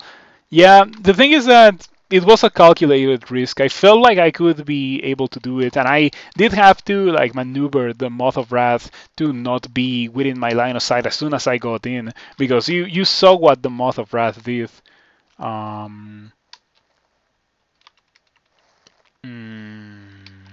What should we do now? Do I still not have it? Yeah. Oh man, Toxic Radiance. Toxic Radiance would make this character so much better. But alas, it is what it is. I guess I can pull it with a port. What is this? Brand Weapon. I guess it's better than what I have, because what I have is not good, and this is also not good, but it is slightly better. So I guess an upgrade. Not one that I'm too excited for, but it's an upgrade nonetheless.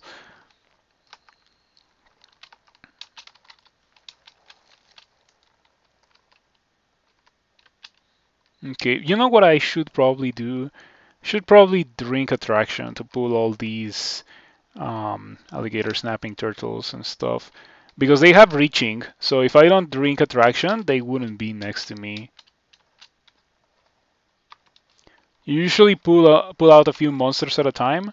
That's something that I haven't thought about doing, but it could be doable in some situations, of course. Probably not this one, because of how many alligator snapping turtles there are. Please die. Why are these not getting pulled, by the way? Like, I feel like they should be surrounding me instead of being all the way over there. Okay, I'm just gonna, like, try to walk away. We should be able to tap this one down. There we go. Okay, final round. Well, let me regen my resources and bop. Okay. 3 mutation, 3 haste, 2 berserk, 5 curing, and animate armor. And the cloak. Of course, the cloak. Kind of the reason why I did that in the first place.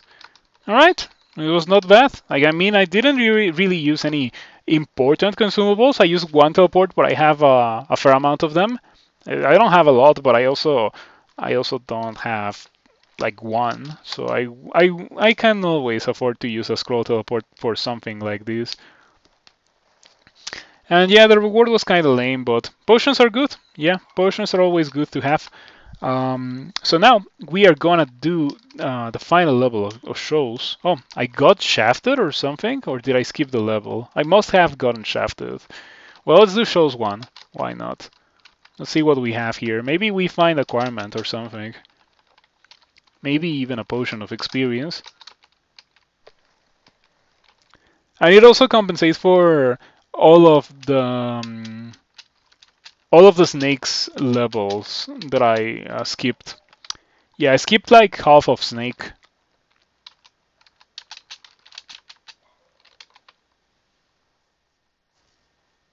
You fester in the toxic bog. So if you get pulled into bog by a siren, it hurts you.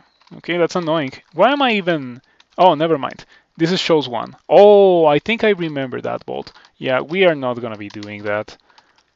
I think that bolt has like a frost giant or something. And it, of course, is in deep water, so I cannot even do it normally. I would have to use potions of flying to be able to do that.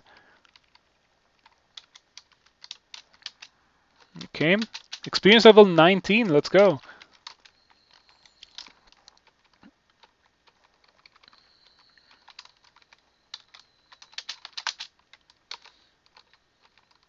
Okay, we're done here, we're done here.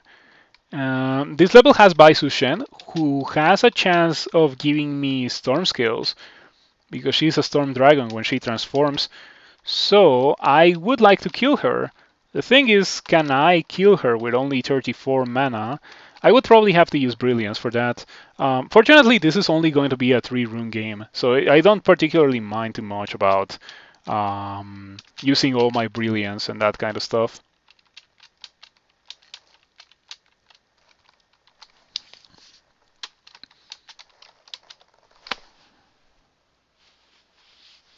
Oh, these mosquitoes are so annoying. Yeah, I think there's only one of them. Oh, I got banished. I didn't even notice, but I guess I got banished. Alright, I am in Abyss 3. At least I have regen, so it's not that awful. Still pretty awful though. And I guess I am also an Ogre, so it's not that bad. Like, we can survive this. We might even be able to get the rune. I think I killed an unseen horror or something. Get over here.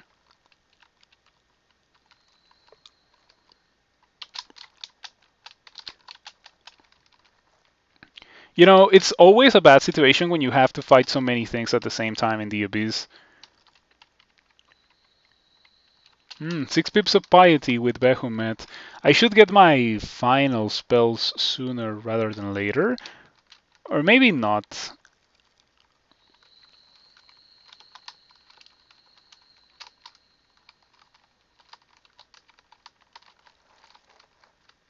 I am silenced. There's a silent specter over there, and that is scary. Oh! Okay, I was not used to that. But thank you for following, Mark Moon. I hope you have been enjoying what you have been seeing so far. I play a lot of Crawl. In case you want to see people playing Crawl. I also auto-host people who play a lot of Crawl themselves. In case you also want to see them playing. Oh, come on, I'm getting destroyed by this silence. This is seriously bad. Yeah, this is getting pretty annoying. I can't even read teleport to escape the current situation. Things are getting pretty sketchy now. I'm gonna drink haste. Oh, this is not good. You would stream Crawl, but you would have like a 2 or 3% win rate. There's a lot of people who like to watch that. I feel like the new player experience, even though you're not precisely a new player because you've already won the game, like maybe beginner player experience is more precise. is attractive to some people, including myself. Like, I definitely enjoy seeing people die horribly. And by the way, this is a new thing in 0.27, but you cannot heal sickness drinking a potion of curing. You need to drink a potion of cancellation now. It's so messed up. Yeah, that makes ancient Symes into significantly more dangerous foes. What is this? This looks oddly symmetrical for the Abyss and untouched. I wouldn't be surprised if this was like a rune bolt or something. Battlesphere, I'm gonna pass on it. Abyss Monkasteer. Do I have Monkasteer? I should get Monkasteer. It's a pretty good emote. Okay, I'm regenerating now. Oh, this looks so symmetrical. Yeah, it's definitely a bolt, but it might not be a rune bolt. It might just be a regular boring bolt.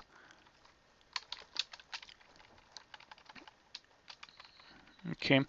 At some point I'm gonna kill enough things to get out of here. That's probably what's gonna happen. So curing's only useful for confuse and poison in the early game now. Well, poison can stack pretty badly at all stages of the game if you don't have poison resistance.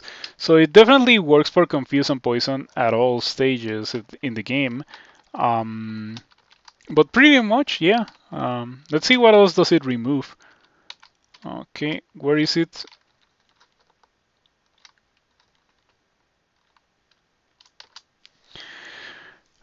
Yeah, only poison and confusion. Unfortunate, but it is what it is. What's your chance of destroying me? Okay, it's very low. We're gonna take that.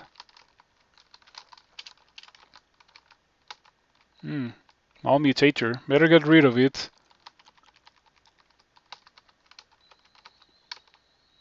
I don't want to go deeper. I want to go out or get the rune.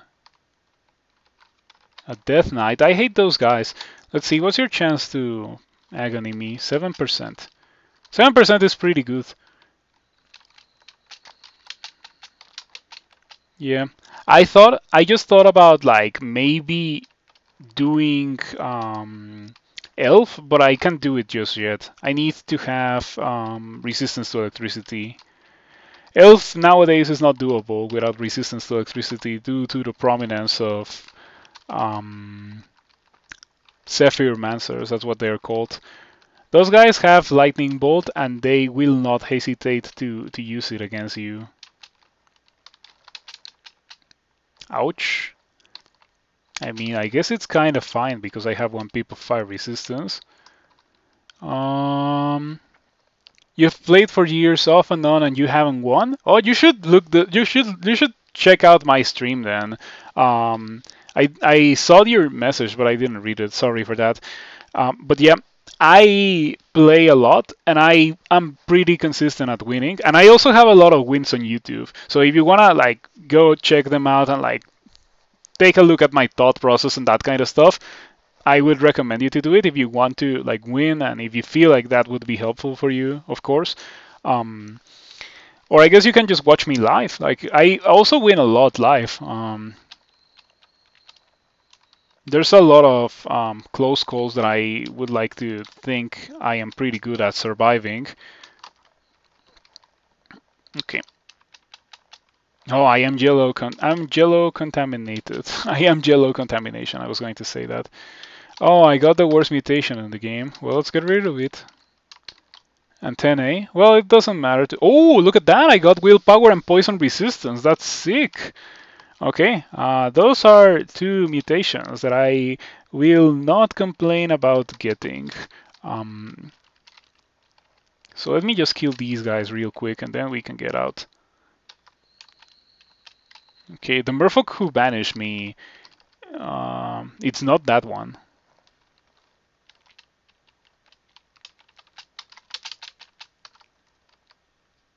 Okay, it's gotta be this one. Yeah. Goodbye. And there she is, Baisushen, but I don't have enough mana, so I'm just gonna retreat. Okay, Baisushen can be easy because as she is right now, she doesn't fly, and she is not immune to poison. So I can poison her with Noxious Bogu. You also threat assess a lot better. You take risks you shouldn't either due to laziness or otherwise. Yeah, the threat assessment thing comes with experience. Like after a certain point, you die so much to so many situations that you kind of instinctually know, oh yeah, that is messed up. We shouldn't deal with that. Um, so yeah, I think I can kill Bai Sushen, but it's gonna be a bit of a messy fight because of this wall that we have right here. I wonder if I should just bring her upstairs with me. Yeah, I'm gonna try to do that. Okay. Drink. No, no, don't drink anything just yet. Um, Noxious Bogu. This. Okay, she's extremely poisoned. If I ignite poison now, I feel like I'm just gonna transform her into a dragon, and then things are gonna get more complicated for me because I don't have resistance to electricity. I'm kind of doing this to get resistance to electricity. Um, so I don't think I want to ignite poison until after she turns into a dragon. In case you don't know, she turns into a dragon at 50% HP, kind of. Um, so if I do ignite poison when she turns into a dragon, she will take a bunch of damage after she has already transformed into a dragon, and she might die from that. I could also drink a potion of 3 and drink Torment, and that is going to pretty much immediately turn her into a dragon, and then she is going to kind of die from ignite poison. Maybe that's not such a terrible idea. Yeah, let's do that. Just for the sake of experimenting. Okay. And normally I don't drink potion of 3 for when I use Scrolls of Torment, but in this case I feel like I have to. Yeah, okay, that deals a lot of damage to Bai Sushen, severely wounded. I could even read another one just to be guaranteed the kill. Almost dead. Yep. She didn't drop scales, unfortunately. It's such a shame. But yeah, that went pretty well. That was a pretty good fight against Bai Sushen. Why the scroll label 3 potions as useless? They seem pretty useful situationally. If they are not useless, purple means that it doesn't look very purple in tiles, I see. But in console it looks pretty purple to me. But yeah, anyway, purple means that it's a dangerous item for you to use. Like, it is good situationally, but if you don't use it correctly, you're gonna die. A mutation potions is still not auto picked up. I have no idea. I actually have no idea. Let's see. They seem to be auto picked up for me.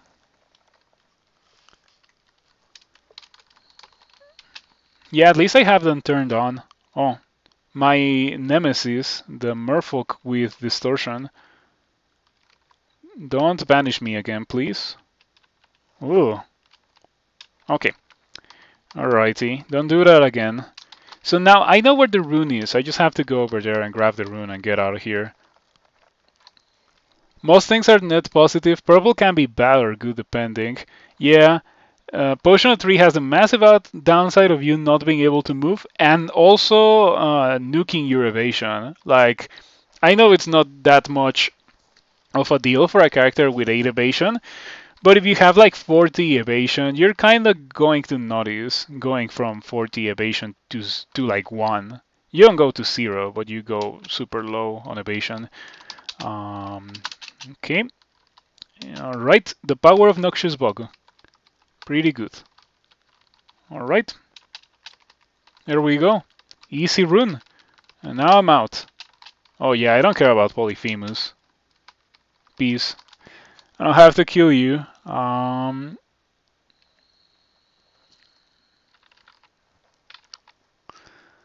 So Now that we have 2 runes, I guess we can go into bolts. I haven't done bolts this game. I lost 1 pip of piety. Oh yeah, the bolt wardens are gonna hit me. They are gonna hit me pretty hard. Alright, that went fine. I still have 1.0 delay on my melee weapon. I really should work. Really should work in that. Alrighty. 2 frost hearts. Maybe it is time for me to get some cold resistance. I don't seem to have rings of cold resistance.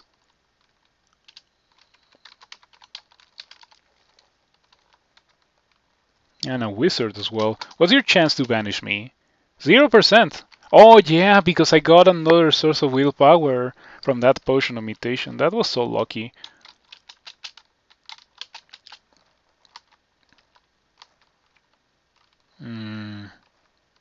Okay, this is actually the perfect setup for me to use Noxious Bog.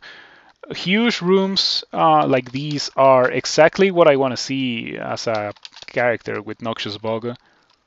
It's so powerful when it's good. Like, take a look at that. Alrighty. If an enemy has a 0% chance to do something, do they still have a chance to try?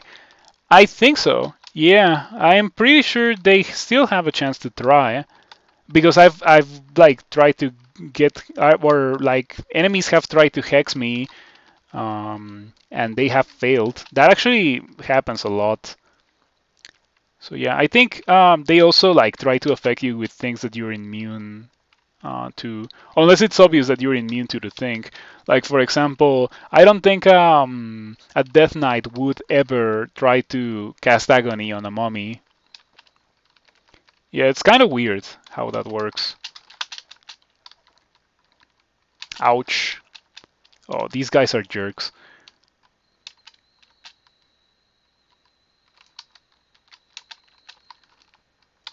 Okay.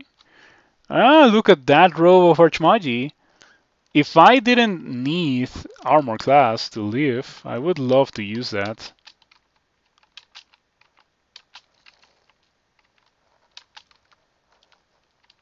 Oh, why are you fast? At least you're not hasted. And you cannot haste it, right? Yeah, you can't haste it. Maybe blink is the correct thing to do here. Okay, it was the correct thing to do. Okay, immediately extremely poisoned. I love it. You love to see it. The Convoker is convoking, and I am very low on HP. That is worrisome. Maybe Fear. Yeah, Fear is probably the correct thing to do, so that the Convoker stops convoking. I could have also used Attraction, but I'm pretty sure Attraction doesn't stop the Convoker from convoking. It would just mean that whatever it convokes appears closer to me to kill me.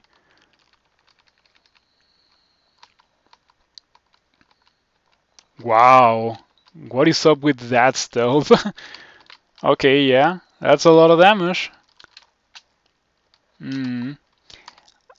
Immolation time. Yeah, time to showcase why I like Immolation so much. Ouch. Okay, I didn't die, but so did they. Like 71 damage, that's a lot. Attraction?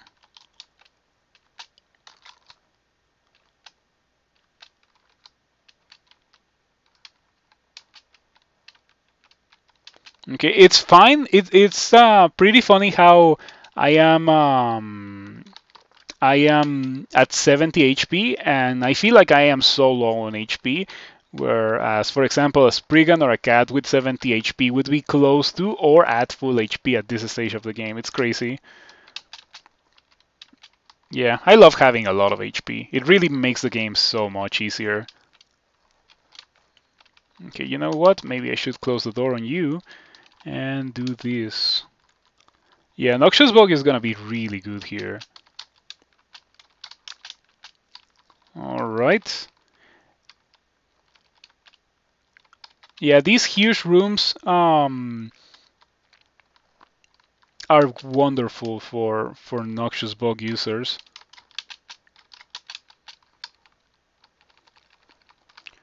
Very different to what I was seeing in Snake and Shoals, where I was able to use the spell, but sometimes it was useful and sometimes it was not useful. In Bolts, it's like almost always useful. I wonder if the spell and bolts were intentionally designed with that in mind. Well, probably not bolts, but the spell. Like that's probably how it was.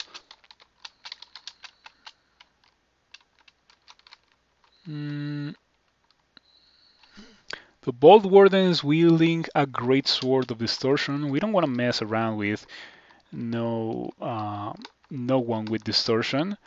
And this is a bit of an annoying situation. Okay, we might be able to survive by mashing Starburst.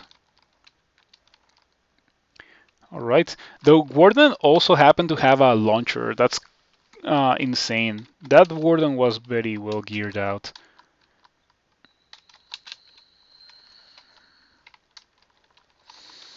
Okay, I think that I shouldn't walk around here without cold resistance because of the large amount of Convokers. Well, not Convokers, but Frost Hearts that exist in this place. In case you don't know what a Frost Heart is, it's a new monster from 0.27. That whenever you're next to a wall, it has a pretty damaging spell that cannot be dodged or blocked, but it can only cast it when you're close to said wall. So sometimes you can avoid being close to a wall, sometimes you can't. And yeah, those guys are pretty strong. And their cold attack also bypasses cold resistance or something, like that spell that they have.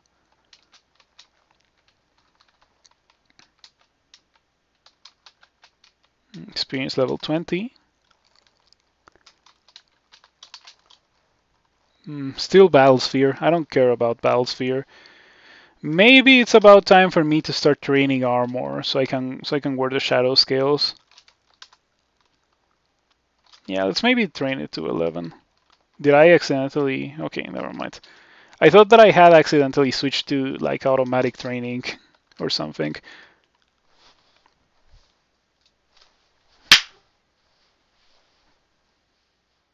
Oh, that mosquito keeps evading my claps.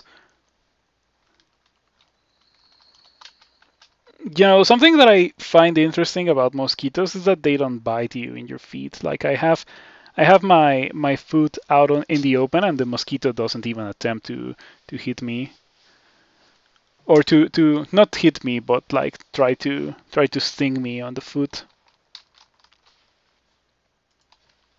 I wonder what makes them avoid the feet. That is not the case for you. They always sting you in your feet. That is pretty annoying. But I don't think I've ever been stung in my feet by a mosquito. Freezing Cloud. Well, I don't think I care too much about Freezing Cloud in this game with this character.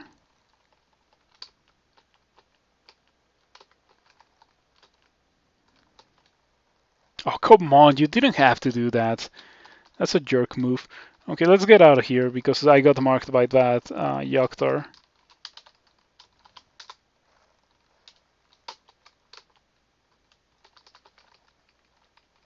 Okay. Alrighty. You know what? I've also been thinking about rebranding the Evening Star. I have the means to do so. And the only thing that has stopped me from doing that is that I have 12 armor class. Really, if I had more than 12, I would have already done it.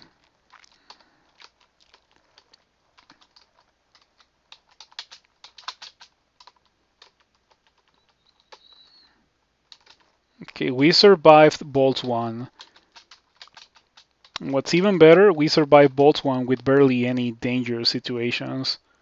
And immediately as I say that, we find an Iron Dragon. And we find Sojobo as well, Queen of the Tengu, with legendary skill in swordsmanship, tactics, and magic. So yeah, and she has some other elementals who paralyze you in this version of the game. This is a very complicated fight because these guys fly, like they're Tengu. And the fact they fly makes them immune to Noxious Bog, unfortunately. Mm, mm. If I had 3, I would probably consider using it. I could also use Silence, but the thing is that I don't think that I'm good enough at melee to beat these guys just by swinging my Evening Star around. I should have probably gone Okawaru. Yeah, Okawaru would resolve that issue for me. Maybe Silence and Berserk. But whatever I do, I shouldn't do it here because it's like ridiculously unsafe. Okay, I see that you have a great sword of electrocution.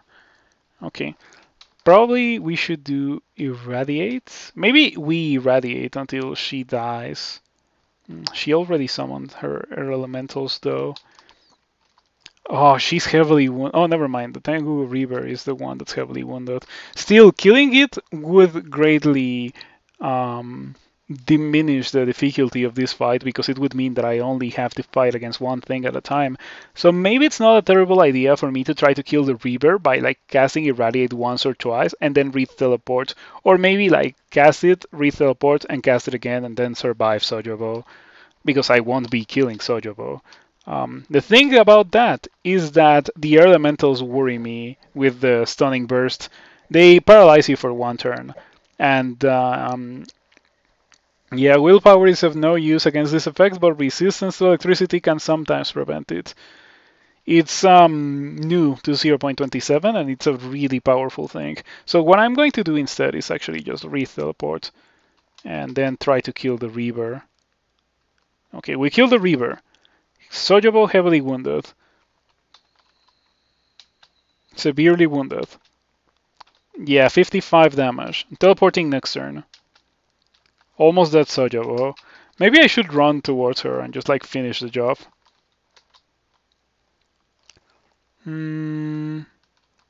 Yeah, get over here.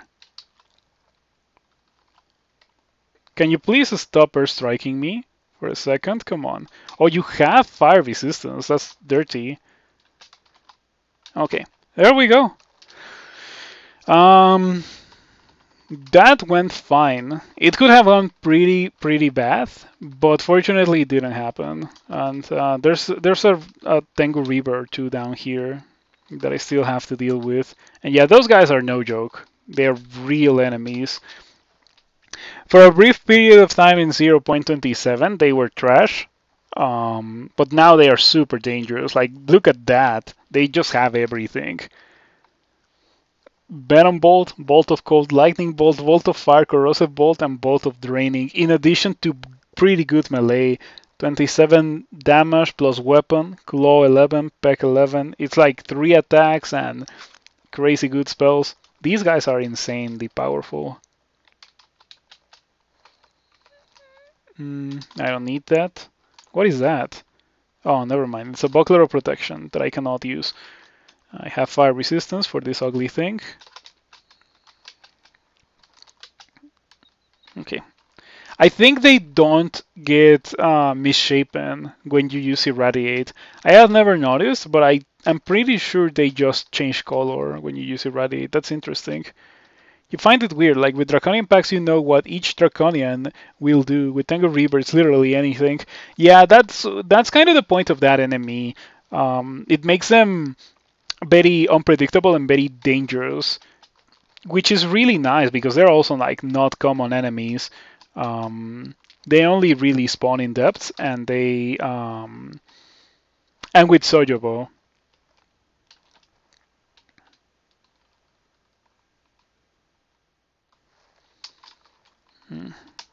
Okay, time to use Attraction to pull that Yoctor Captain. Strong Shelter, this is a really bad combination of things. Oh yeah, things are not going well. Okay, never mind. They are going well. Yeah. There we go. The power of Noxious Bog. Look at that. It's beautiful. Everything dies.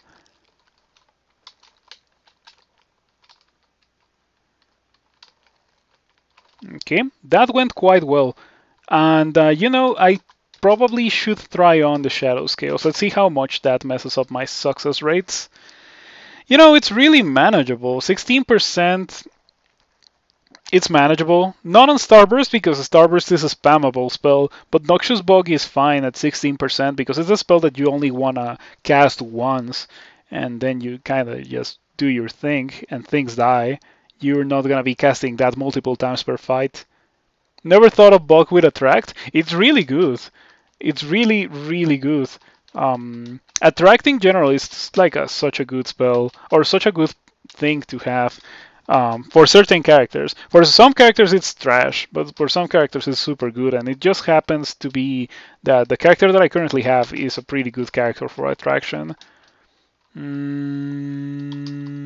know what? I'm gonna lure you all towards that big room over here. Yeah, come on, get over here.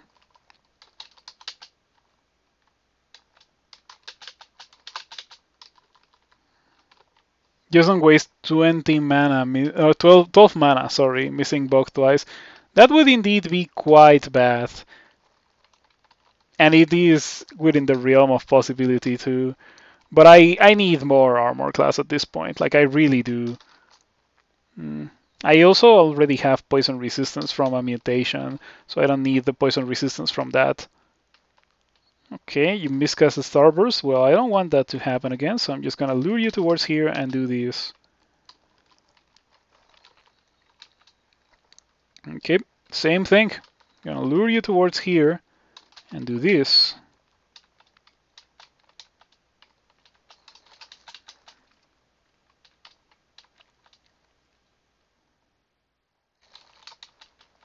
Okay, I like how the monsters that step in Noxious Bog like almost immediately get extremely poisoned. Like they spend one turn on the bog and they are just like extremely poisoned. I wonder if it's like getting bitten by. Oh, did I got it? I don't think I got it. Oh man, that sucks. Well, I think it's like comparable to getting bitten by a Redback every turn to stay on Noxious Bog, but only for monsters. I stepped on Noxious Bog earlier because a siren pulled me towards it, and it didn't really deal that much poison damage. Maybe it's because I had poison resistance. Ouch, I don't have cold resistance.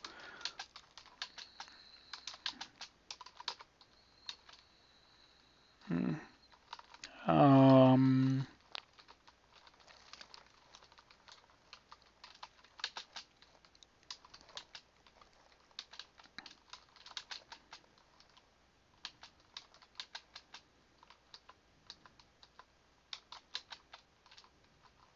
Another Tengu Reaver. I wonder if this one was part of Sojobo's band, and it just kind of wandered away on its own. It was probably that. Okay.